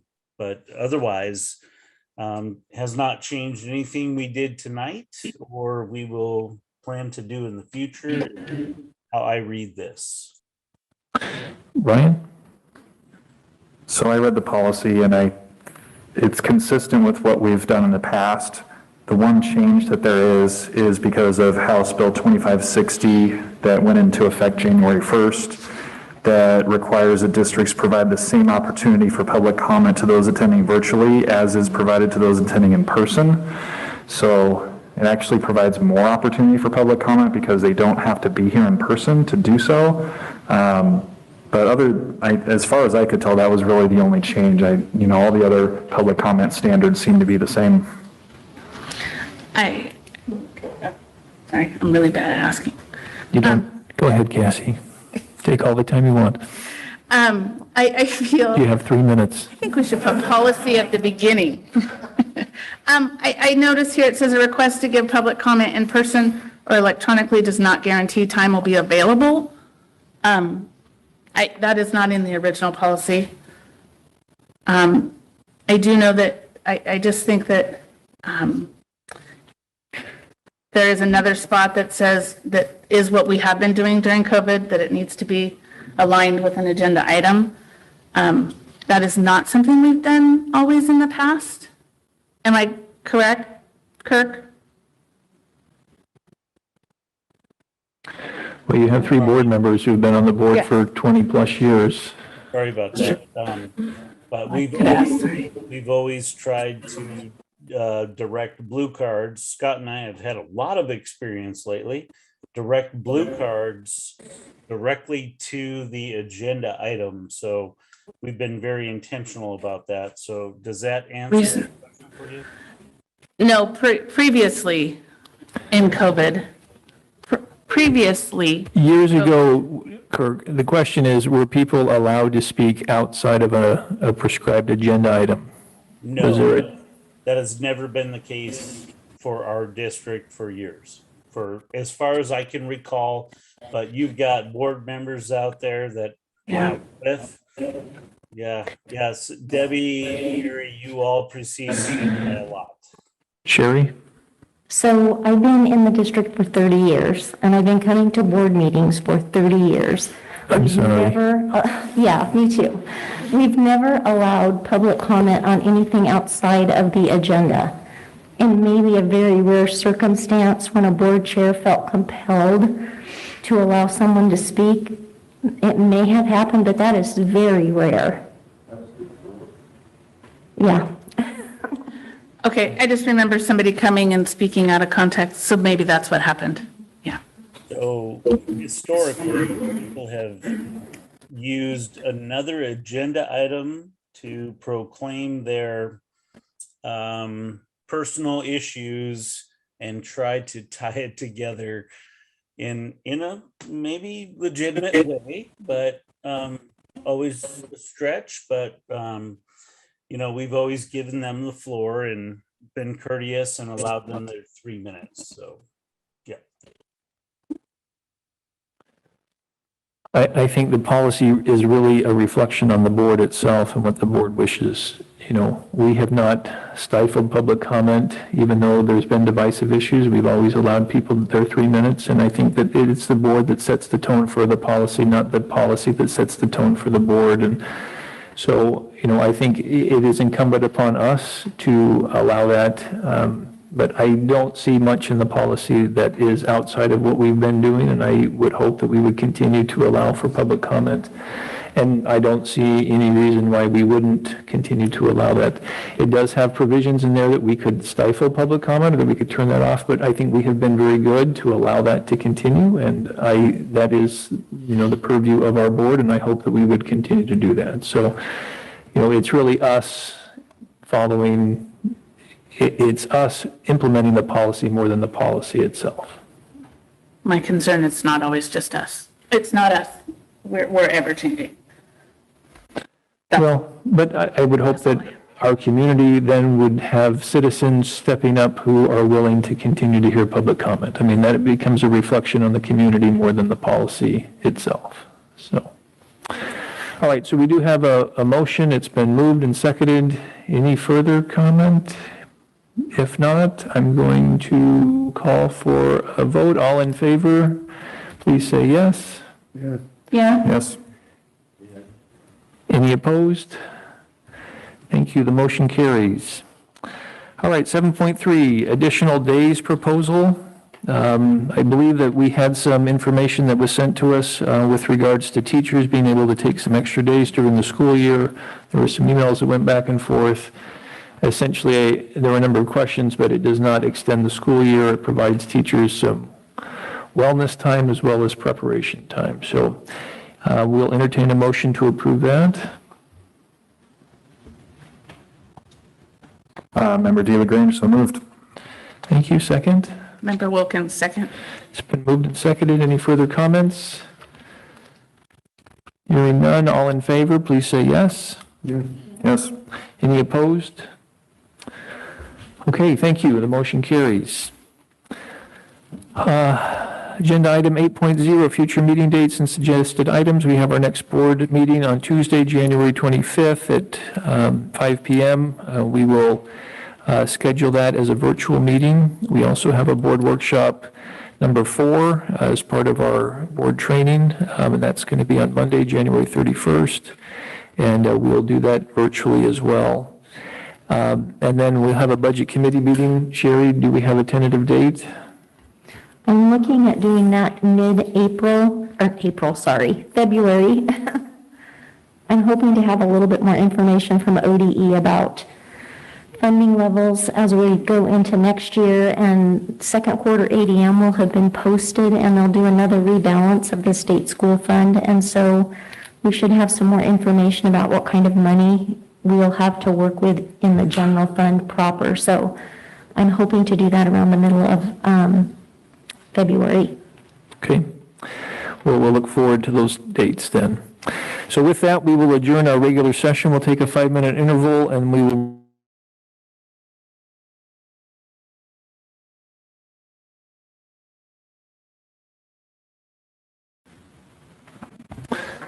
Hey, welcome back. We're reconvening our regular session for the Grants Pass District School 7 School District. We have one item left on our agenda. It's 11.1 negotiations. I will entertain a motion to approve. Move. Thank you. It's been moved. Do we have a second? David Grange, second. Any further discussion? All in favor, please say yes.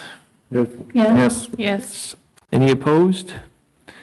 Thank you. The motion carries. And with that, we will adjourn our meeting and reconvene on the 25th. Thank you very much.